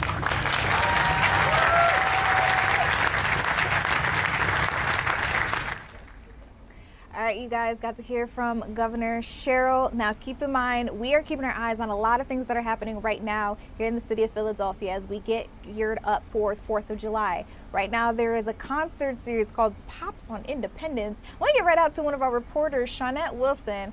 Shawnette, I know that this really got started at 8 o'clock, but I needed to make sure that nothing would stop it. How are we looking out there? It's questionable, Judea. They are trying to get it in. As a matter of fact, we were just told that there is lightning less than, about 2.5 miles away. They just made an announcement that they're going to try to keep going, but we don't know if that's going to happen. Right now they are still playing. We'll give you a look right now. But we can tell that something is approaching because the wind has picked up. But again, just after they finished the song, they mentioned that they were going to try to continue. You know, we know that lightning changes the game on that, so we'll see. We were told that this is supposed to be a concert that's going to last 90 minutes and that Idina Menzel would take the stage and join the Philly Pops 20 minutes in, which we're a little bit over that. But they've been doing a great job. I can tell you they, opened up and they did a rendition of Rocky, the theme from Rocky, which nothing says Philly more than that. And then they did a song from Gamble and Huff, which, represents the sounds of Philadelphia. But you can see the crowd here. People came out today excited that initially this, that this hasn't been canceled because we know that we've seen changes throughout the day. The parade was canceled earlier today, and we've had other concerts during the week that were canceled. So people were really looking for something to do. And the Philly Pops, they're a big deal. They're a big deal. So people definitely want to see them perform. And they say that, nothing says July 4th more than having a patriotic performance from the orchestra. So before we continue, let's listen to what some people told me earlier today before the concert started. Hold on, Shawnette, give us a second. We're pulling this up. While we wait for this soundbite, I do want to let the people know that Argentina did just score again in this World Cup match. Okay, now we can get back into our concert. I just wanted to break that news. Let's go ahead and take a listen. We wanted a good seat. We wanted to be in the shade, and better than being in a hotel room. It was very hot today, so that was one part of the experience, but we were excited that the concert wasn't canceled. I love the orchestra on the 4th of July. We are musical theater writers, and she has like a big career in musical theater, so we were like, when is the next time we get to see her at a free concert? All right, so those are people who came out, hours before the concert even started because they wanted to make sure that they were able to get a seat. Some people were out here playing games, they're on blankets, and again, they were out here in the heat earlier today to make sure that they could get a good sight of Idina when she takes the stage. But you can see how far back this crowd goes, as we give you a shot towards the Constitution Center. I mean, you can barely see the end of the lawn here in sight. Yeah, so many people actually turned out for this. And so, this is a big artist that they're going to have, right? She is an artist, a songwriter, a singer, I believe a Tony Award winner, known from being a part of Rent. I'm sorry, I'm listening to him, for being a part of Rent and also Wicked. So people really want to see her. And again, we can't understate that people want to see the Philly Pops as well. So Judea, right now, people are being patient. And we're just hoping that we can get the entire show in. Again, they said 90 minutes, and we're just over a half hour in. Okay. We'll keep our eyes on everything that's happening out there with you all. Just text me if you hear anything different. I'm going to let you go. I know you've got more information that you've got to get together for our later broadcast shows. So, yeah. Shawnette, thank you so much for your contribution and giving us this big update. Everybody is trying to make sure that the event still continues. All right, let's come back here into studio. It was really interesting seeing just how many people are out there. That crowd just stretched and stretched and stretched. That was really crazy to see. I knew a lot of people were going to be interested, especially given that the parade was canceled earlier. I just had a feeling that a lot of people were going to be like, well, I came all this way to Philadelphia. I need to see something. So of course they would come out. And plus, Idina Menzel, Shawnette did a good job of letting us know her resume there. But for the little kids, if you don't know, Idina voices Elsa in Frozen, and she sings the song Let It Go. So, there's just so much that she has done and offered the world, especially her fans. So I had a feeling that there would be quite a few people out there. I just wasn't expecting that many. So that's a look at what's happening here in Philly. Now, let's get you back caught up on this Argentina-Cabo Verde game. Again, I told you during that report with Shawnette, Argentina scored again. It is now 3-2. I've been trying to refresh my page just to see who scored that last goal. It looks like, let's see if I can get this in real time. Christian Romero. It was a header, and that's how he got that third goal. Wait, So if you guys follow any of our Fox accounts, I know some of you guys view from a bunch of different cities, but if anybody follows the Fox 26 Houston account on Instagram or Twitter or wherever, you've probably been seeing they've been doing a lot of live hits with iShowSpeed. He's a really famous streamer. And he actually has the reaction to seeing Cape Verde tie 2-2. I remember number 13 made that goal. He actually was shocked that he made it, ran into the crowd because he was just like, what in the world just happened here? iShowSpeed has a hilarious reaction. So it's just fun keeping up with everything that's happening out there. But again, Argentina is coming out on top. How many minutes are into the game are we? Maybe about 5 minutes left, you say? Okay, we'll keep our eyes on what's happening there. If anybody scores again, you know, it could go on even longer. Each match is supposed to go on for about 90 minutes, but as you can see, we are very, very close. We could go into overtime. We could have penalty kicks. It's a lot. Oh, I'm sorry. We're already in overtime, so we could have penalty kicks. We could see more coming. A lot is happening. All right, you guys, we're going to take a quick commercial break. When we come back, I want to talk to you about trending stories. What's out there? What's going on? What are you guys interested in seeing? What are you reading? What are you scrolling on? All that good stuff. We'll get into it when we come back.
Into Philadelphia Live. I'm Jade Murray. We've got Jake Leonard up on the desk. Hey, which would only mean one thing. We're talking about what's trending, what's everybody talking about. Apparently, one of the trending things, like something that everybody wanted to do today, was get out down the shore. Yes. So we have a live look at Wildwood, Ocean City. The boardwalks are absolutely wow! Look at that. Yes. Packed. Yes, and that's because apparently the weather is a lot cooler down that way.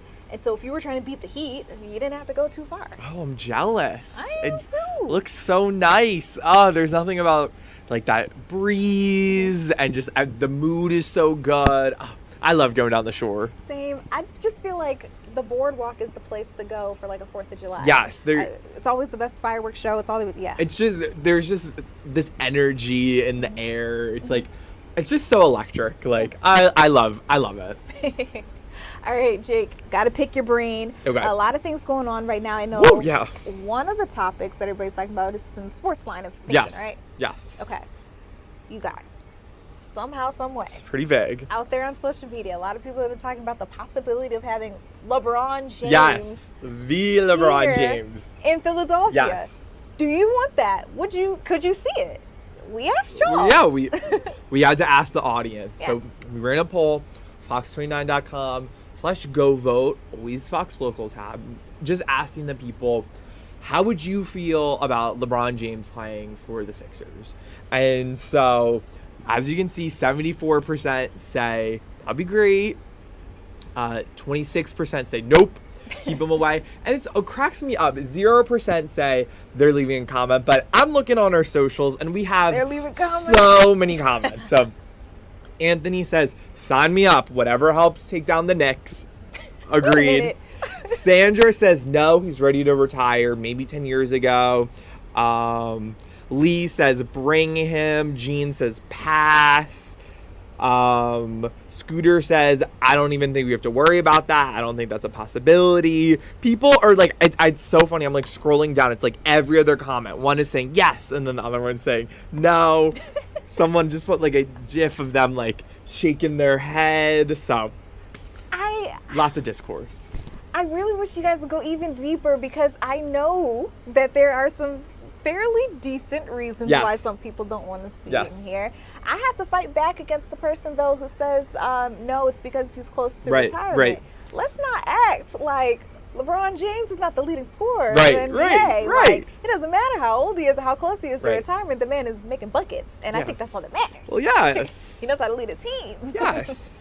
But I do understand that, other people have other thoughts too, like maybe if he came here, would he make this season all about him, or focus on the team itself, just really trying to win a championship? So, I mean, there's a lot at play. Yeah. So. Would I want to see him here? Yeah. Of course. Yes. But do I think it's going to happen? No, I don't think it's going to happen. We'll see. I guess only time will tell. Time will tell. Okay. So let's get into some more returning stories. What else you got? All right. So this heat, this time of year, has me craving ice cream. Me too. I need to sit down with a great flavor and just enjoy. Wait, what's your favorite flavor? Ooh, I gotta say cookie dough, I think. Okay. What about you? I'm a strawberry cheesecake girl. Oh, but it's gotta have rainbow sprinkles on it, and it's gotta be on a waffle cone. Okay. Oh, that sounds amazing. Oh, are you more of a cone person? Yeah. I'm more of a cup person. When I have it in a cone, I'm just so like messy with it. It just is like melting down my arm, and I end up like losing half of it. You gotta eat faster than that, Jake. I know. I don't have that problem. But the reason I bring this up is because July is National Ice Cream Month. I didn't know that. Yes. So we have an article up right now on our website. There is a poll done to see what the most searched ice cream brand is. Okay. Do you have any guesses? It's kind of surprising, actually. Breyers? No. It's Halo Top. What is Halo? Wait. Yes. Oh, I do know what Halo Top is. I think I've seen the cartons before in the grocery store. Yes. It's like a pretty simple logo and like the writing. Yes. On it, right? Yes. So it's like Halo Top is like one of those like brands that wants to be like healthy ice cream and stuff. What is healthy ice cream? But I've had it before. It's actually still pretty good. Mm-hmm. But I don't know. I'm like kind of surprised. I would think maybe like Ben and Jerry's, but I don't know. Maybe people are trying to like enjoy a sweet treat without feeling guilty. Okay. Well, so yeah. I mean, respect. Wait, respect. So what makes it healthy? Is it like oat milk, no sugar? Yeah, it's like it's no sugar. Like it uses healthier ingredients. Like it's not as processed as some of the other brands. Just like, and they're very upfront with like the amount of calories. Like they're like, we have this, this, and this, and like that's kind of what they like pride themselves on, like being very open and stuff. Okay. So you think the fact that more people are searching for it, more people are just looking for healthy alternatives? Yes. Or okay. I actually, as we were having this conversation, I kind of unlocked a distant memory. I actually kind of have beef with Halo Top because a couple years ago they were doing like one of those Instagram like giveaways like on their account, and they were like, follow us, tag whatever to win. I think it was like 5 free pints. I think this was during COVID, so like like I really was wanting those pints of ice cream, and so I won, and I was so excited because I've never won any like an Instagram thing like that again. So like they were like, okay, DM your address, whatever. So DM'd everything and then ghosted.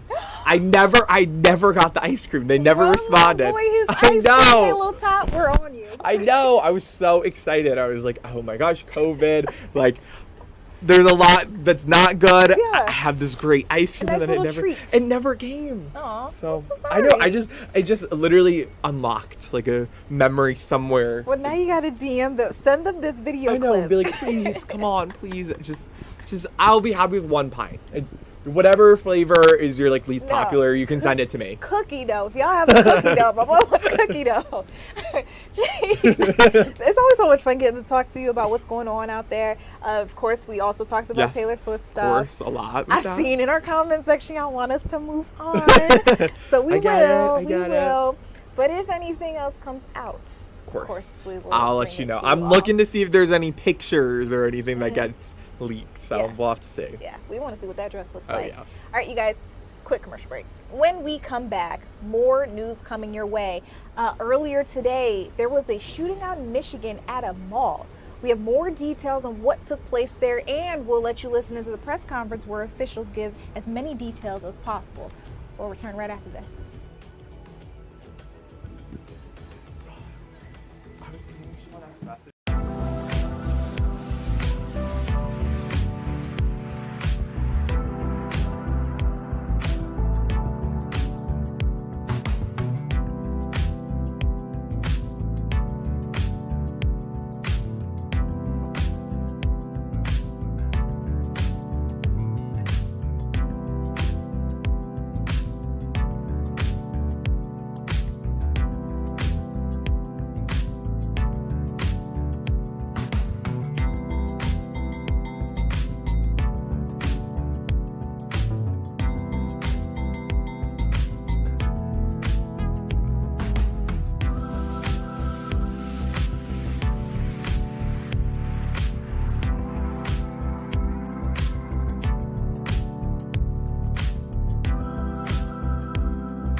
Welcome back into Philadelphia Live. I'm Judea Murray. We've got a couple of more updates for you on this shooting that happened at a Michigan mall earlier today.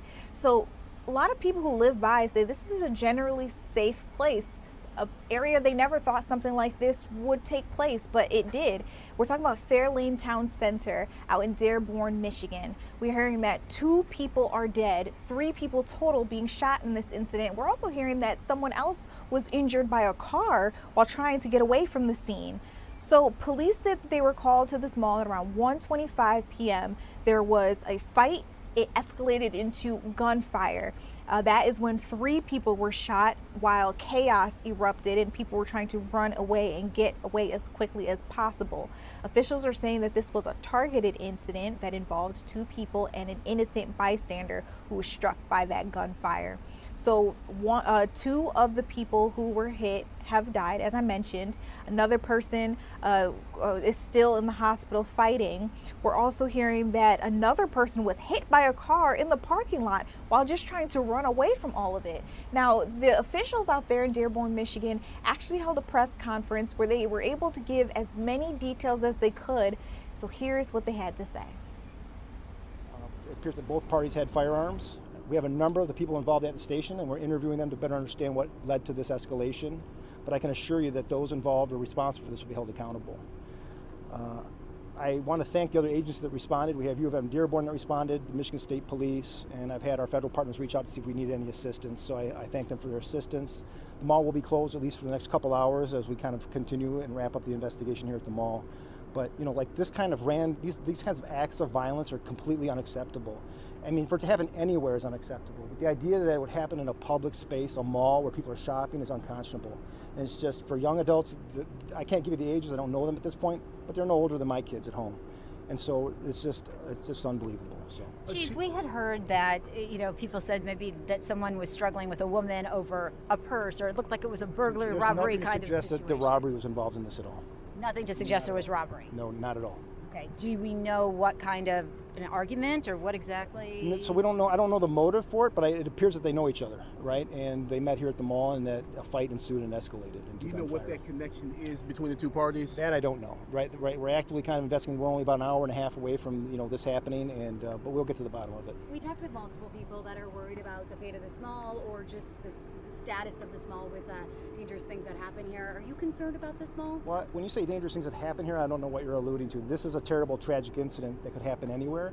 Dearborn was the second safest city in the state of Michigan, and Dearborn's a safe community. But these random acts of violence can happen anywhere. Do you know what kind of weapon was used and how it got into the mall? No, I can tell you they're handguns, and it appears that they brought them into the mall. Chief, when you talk about these young people, are they all male? Not necessarily, no. There was parts of the group. There were people that were party to the group that were not male. So. Our victims, our 3 people who were shot, yes, and 2 deceased, are male. They're all 3 young adults. Yeah. And those 3 people are from both parties or just one party? We believe they're from both parties. Are there suspects at large right now? At this point, I can't determine that or not. I can't give you that answer. Anyone in custody? So we don't know. Right now, we have folks at the station that we're interviewing that could lead to people being in custody, or it could not. So like I said, it's an active investigation. But We've heard that someone was hit by a car outside of the mall, and it might have been a suspect. Can you confirm if that's true or not? So thank you for that question. There was an individual that was hit by a car on the other side of the mall in his effort to get away from the gunfire, but he's not connected to the incident. What's your message to people tonight? Go ahead. Okay. A lot of people are scared, traumatized from what happened inside. What would you say to them tonight? And I would tell them that not to be afraid to come to the mall. That we've had acts of violence that happens everywhere, but this is generally a safe mall. It's a safe city, and I would encourage folks to visit.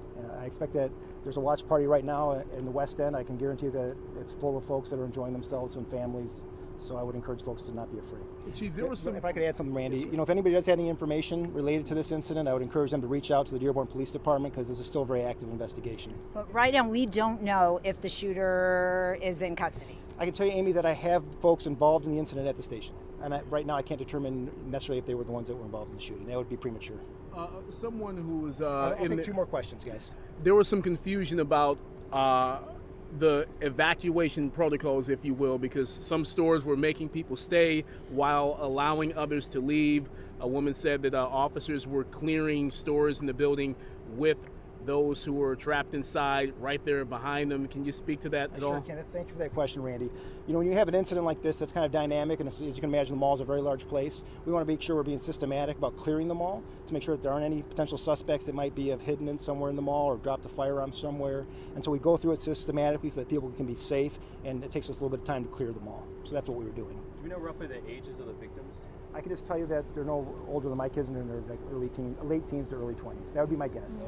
Yeah. All right, you guys, I appreciate everybody coming out, helping get the message out. Again, thank you for your time, and once we have more information, we'll update you guys, okay? Thanks.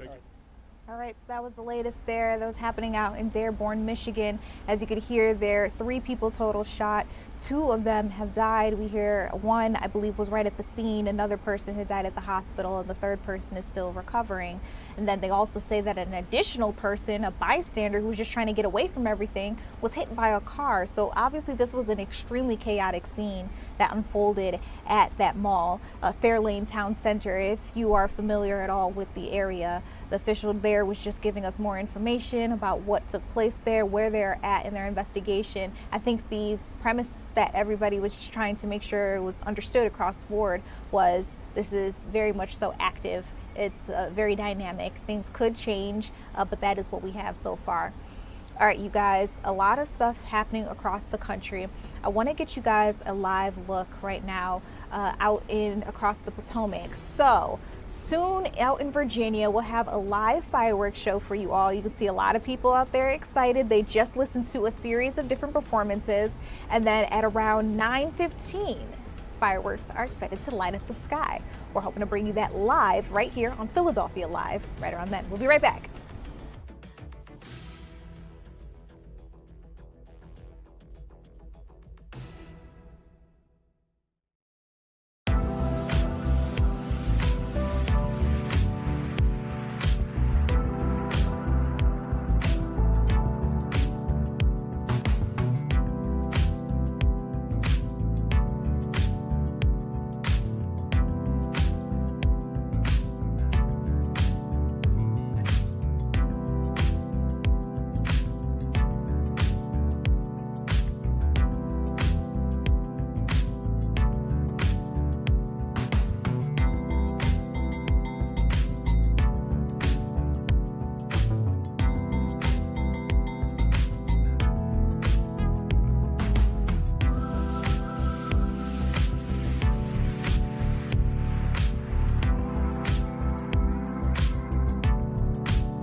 Welcome back into Philadelphia Live. You're taking a live look down the shore. There are large crowds gathered up on Wildwood's boardwalk and Ocean City's boardwalk. New Jersey seems to be the place to be, and I'm hearing that's because if you wanted to beat the heat, those temperatures are significantly cooler than what we're experiencing here in the city of Philadelphia. Our triple-digit temperatures actually canceled a couple of the events that we were planning, including the semi-quincentennial parade that a lot of people were looking out for. I also wanted to give you guys an update. I just touched base with Shawnette Wilson, one of our reporters. She was live at the Pops on Independence concert series where Idina Menzel was supposed to perform. Well, she says Idina did come out and she was on the stage ready to go. And then all of a sudden the rain, according to Shawnette, just came pouring down. And then shortly after that, there was lightning. So Idina's been telling everybody to just stay safe. I think she was telling people to take a break. Maybe they will be able to come back for the performance, but I'm not quite sure if that's going to happen. Again, I am texting with Shawnette. We'll see if anything changes, but I feel like that brings us right into what's going on out here across the Northeast. It seems to be a pattern that we're seeing. You got us, Scott, like ready for everything that was happening. You were telling us that thunderstorms were possible, and it looks like we're seeing them. Where exactly are they? Like, are they isolated? Could they go quickly? What are you seeing where you are? Yeah, well, the bulk of those scattered showers and thunderstorms right now are north and east of the Philadelphia area, which is the good news. Lots of lightning, though, and we do have a few severe thunderstorm warnings for sections of Ocean County as well as for Burlington County. But look at all of that lightning with the activity that's pushing through sections of Burlington County as well as into Ocean County right now. And we also still have a few counties under that severe thunderstorm watch until about 11 o'clock. That does include Lancaster County, Camden County, Gloucester County, as well as Burlington and Ocean County. So as we kind of zoom in, showing you the scattered showers and thunderstorms kind of pushing through the area, most of that rainfall north and east of the Philadelphia area. But you can see we're looking at, of course, still some lightning with that. These go until about 9:15 respectively for Ocean County as well as for portions of Burlington County. So zooming in a little farther here, you can see these storms have been pushing through places like Mount Laurel, Delran, Moorestown, moving through Chemung, Medford Lakes, Tabernacle will see some of this activity as it kind of crosses 206 there through sections of Burlington County. Right now, it looks like they've allowed for it to expire, that severe thunderstorm warning, for places like Mount Laurel, Pemberton, but pushing on off to the south and east around Woodland. Also, as you get into Ocean County right now, Toms River, moving toward places like Seaside Heights. Just be mindful, folks that are on the boardwalk there, that you will be looking at some lightning and those downpours. I'm going to step away and just kind of zoom in a little closer to show you some of the areas where this is going to be moving, some of those shore towns. Zooming in a little closer here. There's Seaside Heights, Toms River, moving back down, places like Barnegat Light. You could see some of this activity pushing your way.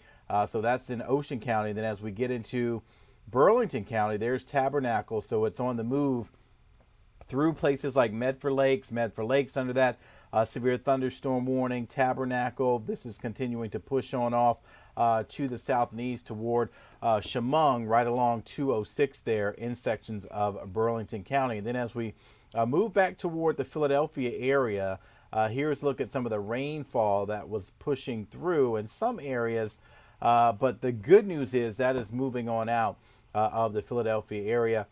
Most of the rainfall was moving into places just north of Port Richmond, and then moving back into New Jersey as it kind of crossed the Tacony-Palmyra Bridge. So places like Port Richmond, Bridesburg, Frankfort, Feltonville saw some of those showers, and just an isolated downpour in and around Philadelphia, but most of that has shifted into portions of Burlington County as well as into Ocean County. So that is the good news with this, as these storms have been kind of weakening as they push into portions of Burlington and Ocean County a little farther on off to the south and east. But the main threat with that activity, as you see there to the north and east of Philadelphia, and now more to the east, is the lightning as well as the heavy rainfall that is pushing that way. So as we go hour by hour, still can't rule out a pop-up shower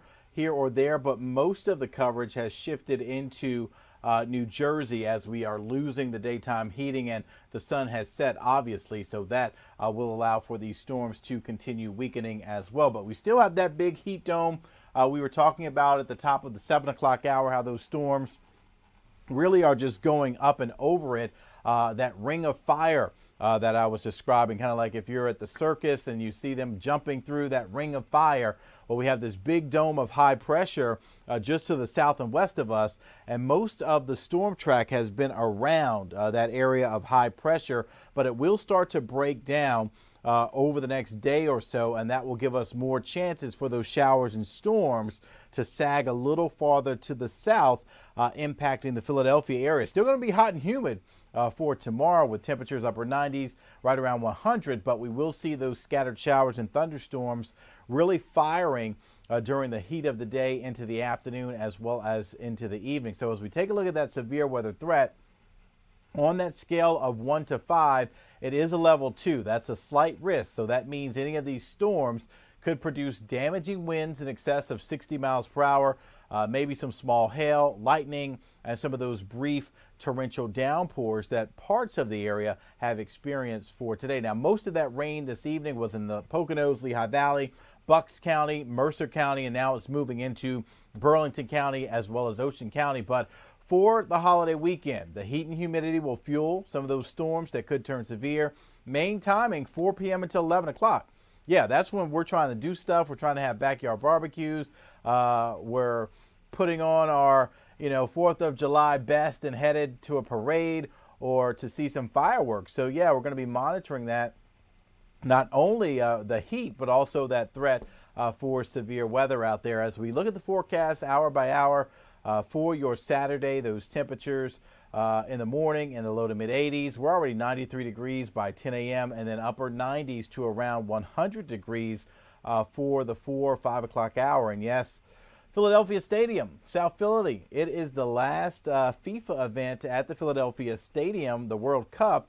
We're going to be timing some of those pop-up showers and thunderstorms as you see here, 6, 7, 8, 9. Right over Philadelphia, we could be looking at some of those downpours with heavy rainfall, lightning, and gusty winds. So not the best of timing, unfortunately, as everyone's going to be trying to be outdoors, spending time with family and friends. And once again, we will be dodging some of those pop-up showers and thunderstorms that could turn severe. So if you can hear thunder, you can be struck by lightning. That's why a lot of these events have the protocol in place to find shelter. Of course, if lightning's in the vicinity of the Philadelphia Stadium, we've seen that happen earlier on with the FIFA game, and then that could potentially be at play tomorrow. So you can see right after 5, 6 o'clock, we're looking at the coverage of showers and thunderstorms kind of expanding, if you will. So as that ridge breaks down as well, this heat wave could be ending with a bang tomorrow afternoon and evening. So as we, of course, take you into the Philadelphia Stadium, 5 o'clock, the match kickoff temperatures will be in the upper 90s, holding into the 90s for most of the game, and there could be thunderstorms popping up out there. So as we look at the overall forecast for the holiday weekend, those temperatures right around 100 for Saturday. 100 again, feels like temperatures, but it will be cooler as we get towards your Sunday, so not as brutal, but 10 degrees cooler each day. And then by Monday, we're looking at high temperatures only around 80 degrees. So down the shore, it's going to still be kind of steamy. Temperatures low 90s for Saturday. That sand is hot, of course, if you touch it with your bare feet. And then as we move towards Sunday, low 80s, 82 degrees, pop-up showers and thunderstorms still in the forecast. And then much cooler by Monday, only around 80 degrees with more scattered showers and thunderstorms in the forecast. So yeah, we're talking about the heat, the storms, then cooler temperatures, unsettled weather, and then we kind of heat things back up again to around 90 by Wednesday, Thursday, and Friday with more typical pop-up showers and thunderstorms during the afternoon. So, I mean, Judea, it's been a wild ride, just kind of monitoring the weather, monitoring some of these events. Folks want to have a good time, but at the same time, we've got to keep people safe. Absolutely. And that's, I think, the premise of what Shawnette was trying to tell us about the pops on Independence. Just to reiterate, lightning had struck. They're telling people that they're going to try to keep the concert going if the lightning subsides. Which but it should, and which yeah. it is. So, you know, that's certainly some good news looking at the radar. I can pop it back up again and show you some of those storms as they are going to be headed out. So that is the good news. So most of those storms are pushing into sections of Burlington County, Ocean County as well. So, and the lightning, there's still some lightning in Burlington County. I see it literally just misses us. Yeah. Okay. Okay. Yeah, there's the lightning, and that's the proximity. That lightning that we're talking about is in Burlington County. So it's pushing on off to the south and east, but we still have those 2 counties that are under severe thunderstorm warning until about 9:15. So. Okay. All right. Now, for any of you guys who want to get out to fireworks tomorrow, I think it's safe to say that we here are probably going to be your weather authority at Fox 29. Our meteorologists are going to be on it, just like Scott is right now, telling you guys what's happening in real time so that you all can stay safe, so you all can get out there and have a good time, but know that you will make it home in one piece. Scott, thanks for giving us a look at our forecast. And while he was talking about down the shore, I want to give you guys a look. One of our reporters headed down the shore. Chris O'Connell took a look at what's going on out there, how the weather is, how people are having fun. He got to talk to people right there on the boardwalk just to see what people are getting into, what their vibe is. I want to let you listen into how that went for him. The beach just wasn't a vacation today, it was an escape. It's like 80 degrees down here with a nice cool breeze. It's beautiful. As temperatures climbed well above 100 degrees for most of us, many started their 4th of July weekend down the shore where it was a sea of beach umbrellas. It's clear the shore is the place to beat the heat. I was not going home to 102 degrees when this is beautiful down here. So it might have cost me a little bit of money, but you know what? I found money at the arcade on the ground. $20 one night and 10 another. Today we came down for the day to escape the heat because down in Blackwood it's about 100 degrees and down here it's about 80. Blankets covered the sand, kids splashed in the surf, and for many families, today's trip was a last-minute decision to cool off. Just to beat the heat, come down. It feels a lot cooler down here than it does in Mount Laurel, and just have a nice beach day. For some, the biggest challenge was getting there. Holiday traffic jammed going down the shore, and if you took the back roads in Northfield, So how much was it? $3. $3. you'd find a cool oasis on a street corner where 8-year-old Nigel was selling lemonade to weary shore travelers. It was so hot, and when the heat wave came, I was thinking, oh, maybe I should do a lemonade stand. I ended up getting a $20 bill. The cool waters of the Atlantic was a convincing sight for most. By late afternoon, the beach was packed, proof that when the thermometer starts climbing, the shore is always a favorite place to cool down. Over there in Philly, it's just dead air, you know, it's walking around. Like the second I walk out of my house, I'm just like sweating. Yeah. And over here, you got the shore breeze, you got the beach. Go in the water when you get too hot, it's perfect. So much nicer. All right, it looks like a great time out there. I absolutely loved Nigel and his little lemonade stand. He was so cute, a little budding entrepreneur, if you will. Now, another option, if you guys want to get out and have some fun, Haddonfield, New Jersey. They had their fair share of festivities today. Again, the heat couldn't stop them from having a good time. Our Jeff Skaversky got out there to check it out, and one thing I heard was going on was a hot dog eating contest. Heat and hot dogs, do they mix? Take a look. 2, 1, eat! The dog days of summer did not stop the hot dog eating contest at the annual Haddonfield 4th of July parade. Coney Island, move over. Haddonfield has its own hot dog eating contest. In 96 degrees, 12 contestants took down all you can eat in the heat. And as cool as a cucumber, Vito Ruggiero, who drove all the way from outside of Scranton, Pennsylvania, took down a new Haddonfield record, 18 hot dogs in just 10 minutes. It's close to 100 degrees, and you're scarfing down hot dogs in the heat, in the sun. I imagine you're not feeling great. I'm sweating a little bit. That's it? My stomach is full. I imagine, yeah. But it wasn't too bad. It wasn't too bad. I'm going to go inside in the air condition now and hopefully cool off. From hot dogs to dogs, even man's best friend trying to find ways to stay cool at the parade this morning. While some ducked inside restaurants along Kings Highway for a break, families still enjoying the festivities, all while trying to keep the little ones cool. Lots of water, lots of fans, lots of hydration, lots of snacks. Lots of complaining or no? Some more than others. So far, so good. In good spirits, many could not pass up the annual family tradition of the parade in downtown Haddonfield. While organizers say the crowd seemed lighter due to the extreme heat, it still drove people out to celebrate the 4th. I've been in town now for 30 years, and my first 4th of July here, I was surprised how many people show up for the parade. A lot of people go away to the beach, but they all come back. They all come back for the parade. So another fun look at some things that are happening all across the tri-state area. I just want to give you guys a little taste of everything that's going on.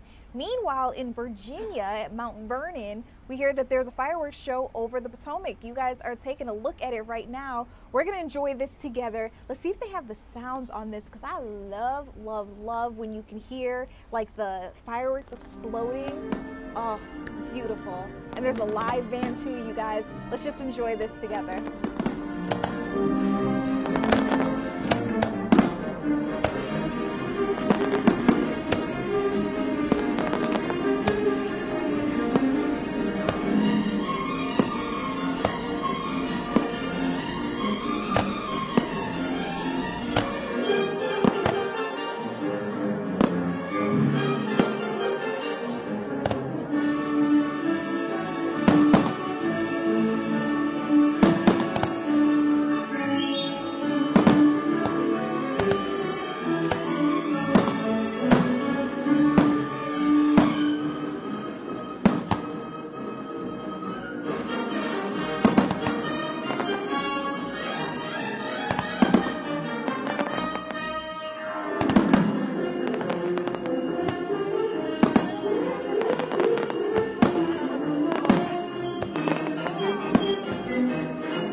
you guys, we're going to have to take a break from the fireworks show happening right now in Mount Vernon, Virginia, because right here in our neck of the woods in Philadelphia, we're hearing that the union that represents the workers that we know for taking care of our HVAC, our electricity, all of that stuff, they say they are planning to strike at midnight. They're holding a press conference soon. As you can see, they're all right there standing, getting ready for this. They say they just want to be paid fairly. They want a fair package.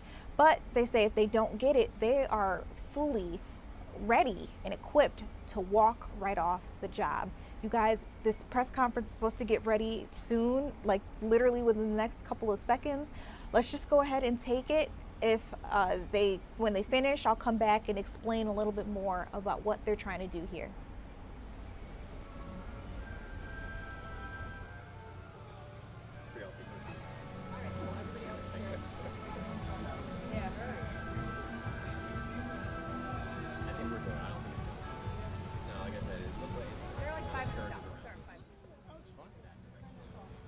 Statues.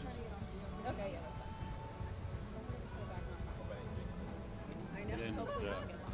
So is there someone? You didn't bring my favorite photographer. Just you? Well, I'll talk to you. Can I have both of your names so I can write it down? Sure. Just 'cause I have to go live it. Yeah. Larry. The video. Larry. Video. Anastasia. ANA. No, Taj ST. is really sick. ASI. I'm the Taj is in president the hospital, and the business Which manager is why he missed the strike announcement. of Local 614. Great. Tell Taj I've been thinking of I will. Stewart. Your ass? Stewart And your Davidson. He's our attorney and chief negotiator. Attorney. But yeah, he loves you guys. And Stuart Davidson, like regular spelling? Yes.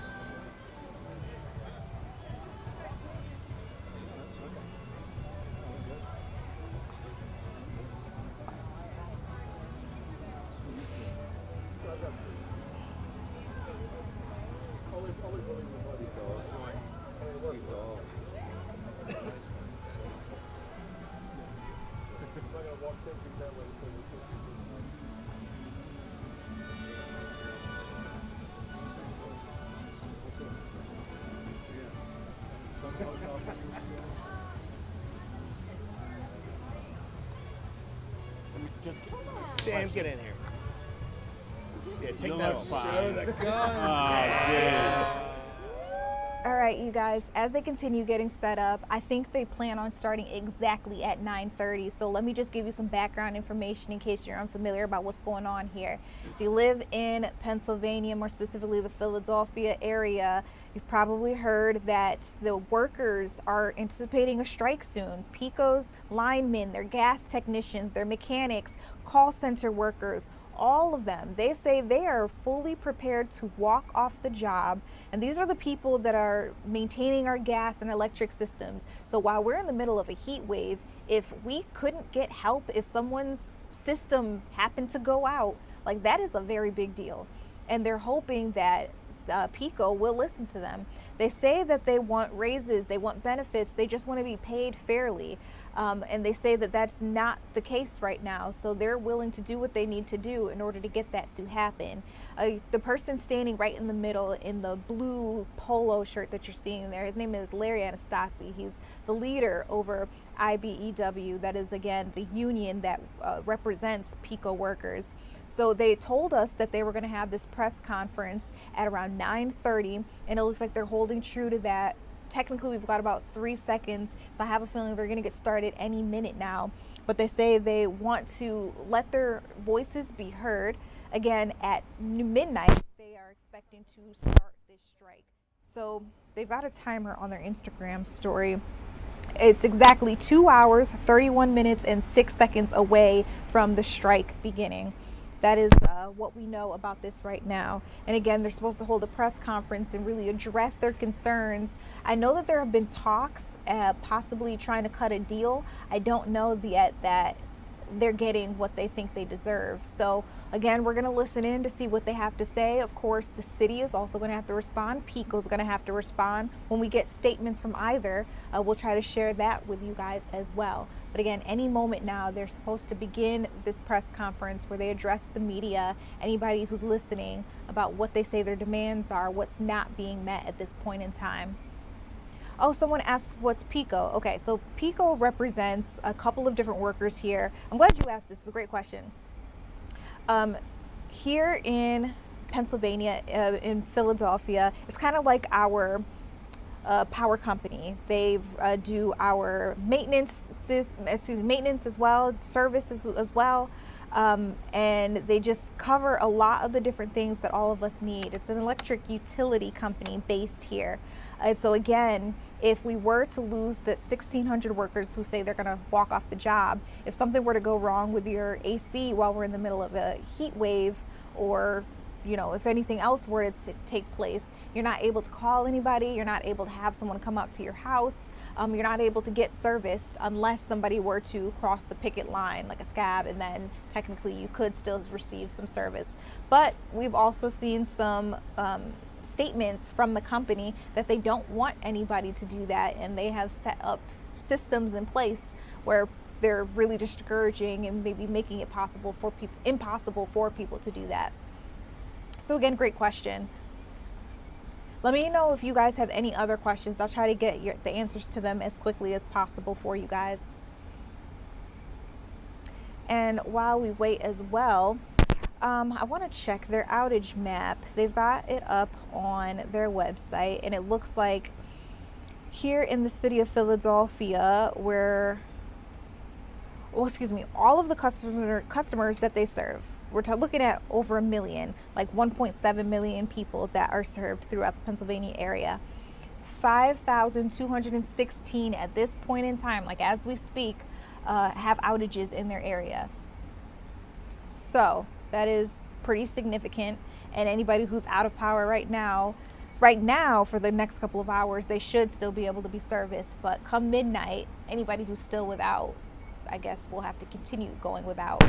And if we're being quite frank here, that could mean illnesses. That could also even mean a death sentence for some people, especially our most vulnerable populations.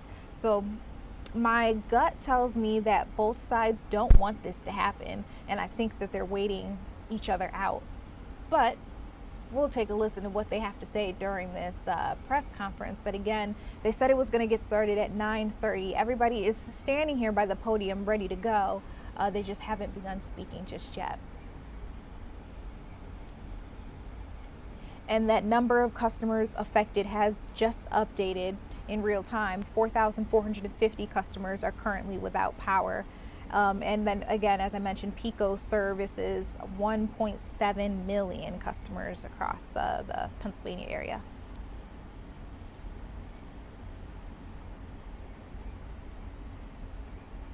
Again, you guys, you can ask me anything you want, questions. I'm going to try my best to get you the answer. If I don't already know it, I know exactly where to look up, research, and find it for you and give it to you in real time. So let me know anything you want to know before this press conference gets started.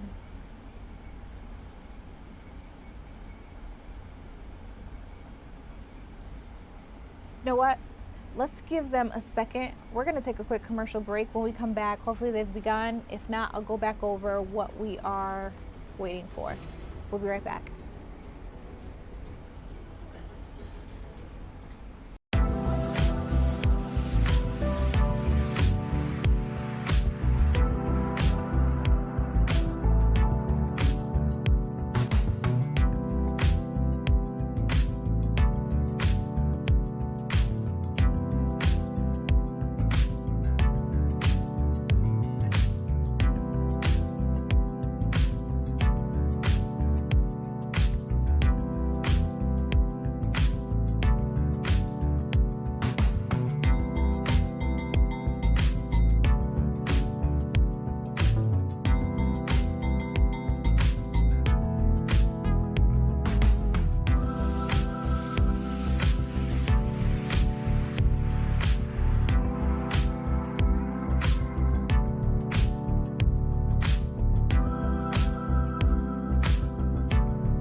welcome back to Philadelphia Live. I'm Judea Murray. There are a couple of other things that I want to go over with you, but keep in mind we are on Podium Watch.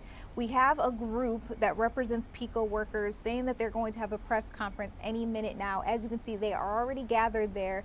They just haven't begun speaking yet. There are a couple of other news headlines that I want to go over with you guys, so we're going to watch them. As soon as they begin talking, we'll take them full and bring you guys up to speed with everything they're talking about. But let's also get into some big things ahead of the 4th of July. So a lot of people have been asking what's open and what's closed, and we've got the latest for you on that. So what's open on the 4th of July? Well, your grocery stores. If you didn't go out and get maybe some of the things that you want to throw on the grill, you can go to Aldi, Acme, GoPuff, Target, Trader Joe's, Whole Foods. There are a couple of more grocery stores, whatever's local to you. You might be surprised to find out that they're still open, but check the hours, because I'm hearing that for the holiday, a lot of these stores are utilizing special hours. We've also got CVS and Walgreens, so if you need to pick up your prescription, that is still an option for you all. And then if you wanted to go out to eat, maybe you're not interested in cooking or grilling, Applebee's, Chili's, Starbucks, and a lot more restaurants are still open. So again, you got a lot there. And then I just wanted to be funny with this one, but if you wanted to hit the gym, you could always get a little workout in at Planet Fitness or Equinox or whatever other gym you happen to use. I'm seeing that they're not even utilizing holiday hours. A lot of these gyms are just open for business. So if you wanted to pump some iron, apparently that's something you do. Now, what's closed tomorrow?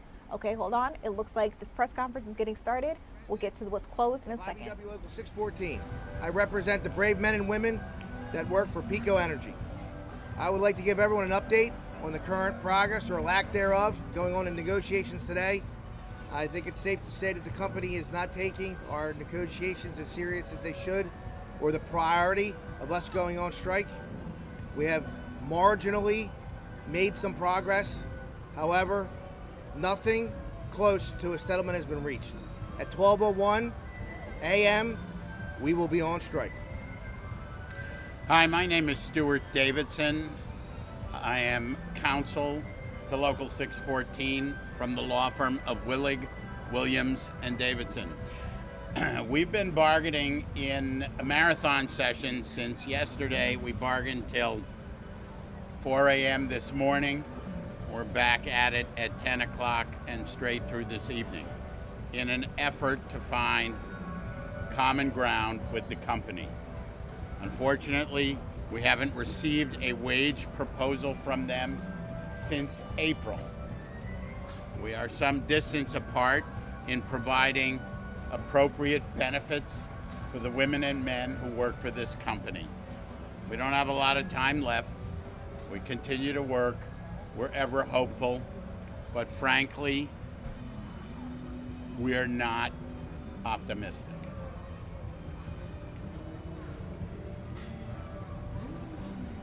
Questions?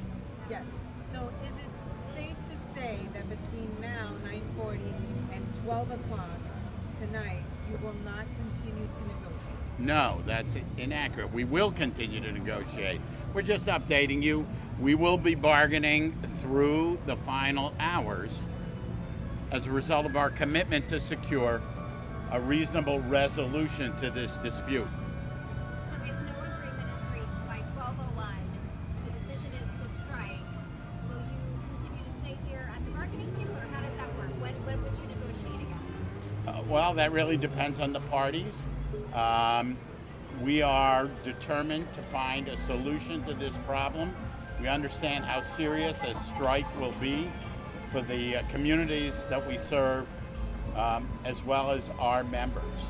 But the decision to strike was made by the membership some time ago, and they will walk off the job at 12:01 if we do not have a contract. Can you talk about what this means to the community, this weekend that's coming up with the Eve, the 4th of July celebrations? Sure. I think it's safe to say that very few people understand how much goes into keeping this world moving. It is a 24/7 operation. The system that we work on is in disrepair. It takes constant maintenance, and repair. And if we're not around during good conditions, it's difficult.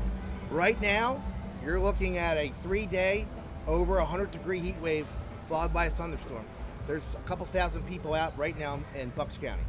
And I would implore you not to talk to the company about how they're managing and how great they're doing with this. I would talk to the customers.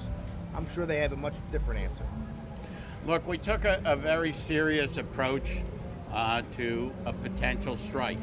We met with legislators in all of the areas that we serviced, and we are very, very grateful that they have been supportive of our goals as well as protecting their communities. Larry met with the mayor to put her, to give her the information about this struggle. I think we've done everything we can to allow the communities and even the company to prepare. We gave them advance notice, more than was required, so that they could prepare for the strike. But unfortunately, we are not at a point where we have reached an agreement for a contract. And so, absent a contract at midnight, there will be a strike. And do you just have one final message to just drive home, why you deserve a fair contract and hope to reach something soon? I think it's a shame. If you choose a job where you have to risk your life in order to pay the bills, take care of your family, and you decide that you don't mind doing that, and you're going to miss holidays and weekends, and maybe your kids don't have to do that, maybe they'll get to go to college, I don't think it's much to ask to have the same benefits as everybody else, especially in a city like Philadelphia and in the area that we live in. I don't think anybody else does. Unfortunately, PECO has had a history of providing substandard wage increases, which have put these women and men well behind their counterparts. Their benefits have been cut, especially the ability to retire with dignity and to have a verifiable health plan. Compared to the people who do what they do in New Jersey and other surrounding areas, they are way behind. Nobody should have to endure that, given the nature of the work that they do and the conditions under which they do it. So this union has made it very clear over a year of bargaining that they are determined to fix the failures of the contract with PECO. And now we are at the 11th hour. Is wages really the sticking point? There are a lot of benefit issues. There are some safety issues. But there are wages. And as I've indicated to you, we haven't seen a wage proposal from the company in many months. And we have reduced our proposals consistently in an effort to try and jumpstart these discussions. But we're at the end of that process. And either the company is going to get serious about collective bargaining, or we're going to have a strike. Is there a specific place that you guys will begin to strike at 12? Yes, all of them. All of them? All the PECO facilities that they work in. Outside the facility? Yep. And another way to put it, because we just want folks to understand the urgency behind what is going on in there. Yep. You guys were here till 4 a.m. today. Yep. You came back at 10 o'clock in the morning. Yep. At this point, 9:30, when we go live at 11, it is safe to say that the needle has not moved enough, that things look hopeful for there to be an agreement tonight at 12. Yeah, that's accurate. That's very accurate, yes. We're still waiting. And we've been bargaining for 6 months. More bargaining has took place in the last 24 hours than in the entire 6 months combined. And it shouldn't have took that. And we're still not even close. It's about priority, right? So we're not a priority. And very soon, the residents of 1/3 of the state are going to realize that they're not a priority either. They're a check. And outages are actually already happening. Like, we've got notifications. Yep. With the storms coming in, we've gotten reports of substantial outages. We appreciate you coming out here under the skies. We wish you a happy Independence Day. And we hope we'll have better news later tonight. Thank you. Thank you. Thank you. Thank you. All right, back to work. Back to work. All right, there. So you heard from them themselves. This is the union that represents PECO workers. Again, they do anything from longshoremen. They handle our electricity. It's a utility company altogether. If you're not familiar with what goes on in Pennsylvania, that's what PECO is in a nutshell. Now, you got to hear from them for the last couple of minutes, so I also want to be fair and give you PECO's side of things. How are they dealing with it? What do they say is going on with the negotiations? They say that they are committed to negotiating in good faith with the union. That's IBEW, by the way.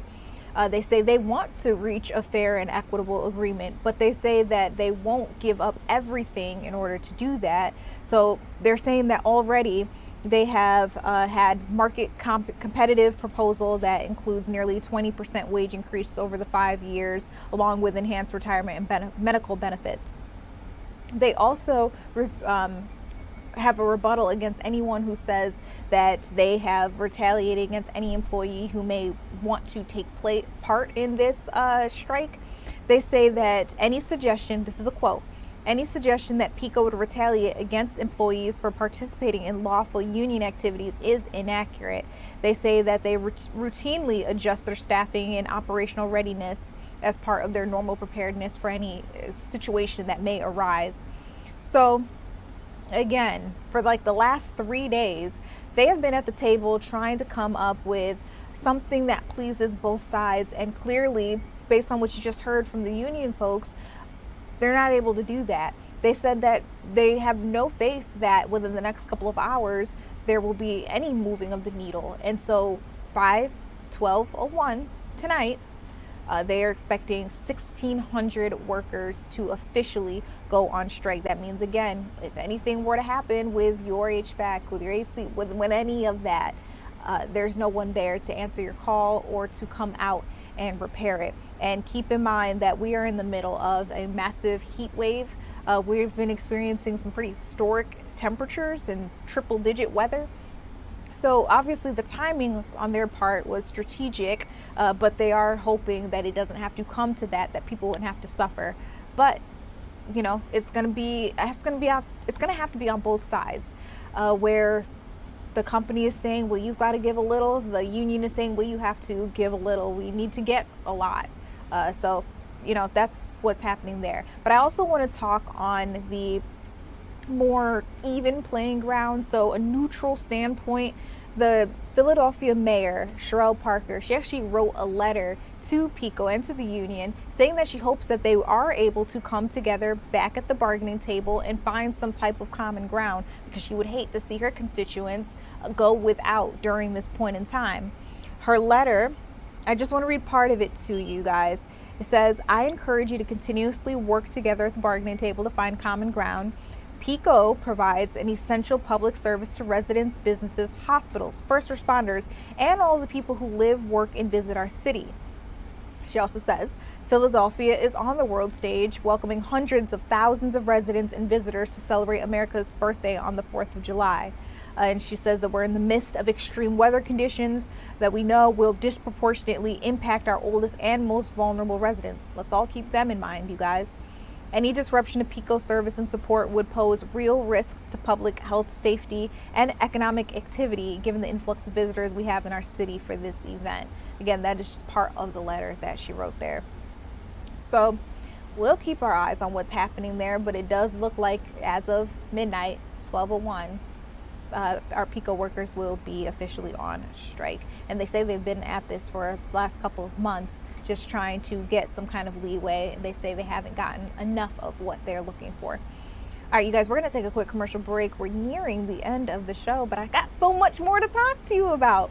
We have more coming after this break.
guys, welcome back to Philadelphia Live. We're closing out the show, but I got a lot of stuff to go over with you guys, so bear with me. First and foremost, you know we've been paying attention to the FIFA World Cup match that was going on earlier today. Argentina faced off with Cape Verde, and like a lot of people thought would happen, Argentina did come out on top, but not before Cabo Verde. Cape Verde gave them a run for their money. So our Tyler Thrasher works here at Fox 29. He posted this on Instagram just to remind you all what they really did here, how much it meant for them to be here.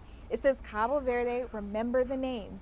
This was their first ever World Cup appearance. They reached knockouts in the tournament debut. They remained unbeaten through their group stage. They held Spain scoreless in their opener. They drew twice against former champions. The goalie, I mean, had a masterclass. Like, everybody should have been paying attention and taking notes. And even though they were a small nation, they were absolutely mighty. They brought out massive fan groups of people out to every stadium that they played in. They also forced the number one team, Argentina, into extra time. So you guys, they made history. Yes, they lost tonight's match, but keep in mind how much respect, honor they've won. So I don't think any of those players should go home with their heads held low. All right, you guys, let's also talk to you about the game that's going on right now. Colombia is facing off with Ghana, and I do believe Colombia is 1 point up on the board. I don't think Ghana has put anything up just yet. We're going to keep watching just to see how that game ends up coming out. Now, earlier you saw that we were live from Pops on Independence. It was supposed to be a concert where everybody was going to enjoy the voice, the prowess of Idina Menzel. But unfortunately, lightning stopped that performance in its tracks. They said that they would try to continue going because there were so many people that came out. Like, we literally saw a massive crowd just lined up on Independence Mall just to watch her perform. If you missed her or any part of that performance, do want to let you know that apparently she'll be making an appearance tomorrow. She's going to sing the national anthem right before Philadelphia Stadium's big match tomorrow. So there's a lot at stake, a lot to look out for. If you guys want to come out, this is going to be the France-Paraguay match that takes place again on Independence Day at Philadelphia Stadium. A lot's going on there. I heard DJ Jazzy Jeff is going to be performing during the halftime. The Roots are also going to be there. So a time will be had. FIFA Fan Fest in Lemon Hill is probably going to be packed out even though it's hot. So if you want to go, make sure you get a good spot. Also make sure you've got lots of water. And keep in mind, if you bring a bottle, they are supposed to let you refill your bottle at any of their water stations. That way you can stay hydrated, everybody can stay safe, and we can all have a good time.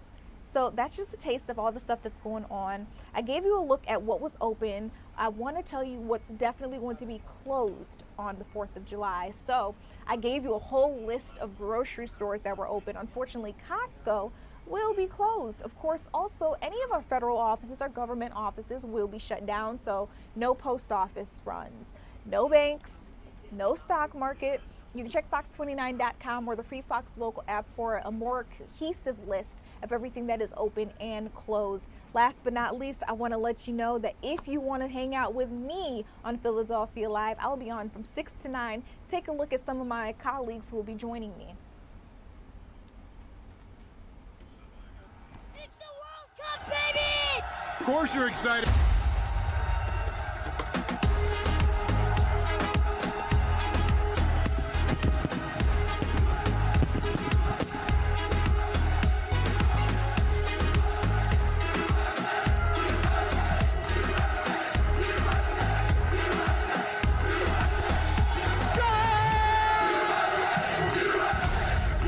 It all starts at 7 a.m. I hope to see you there right here on Fox Local. I'm Judea Murray. Good night, you guys.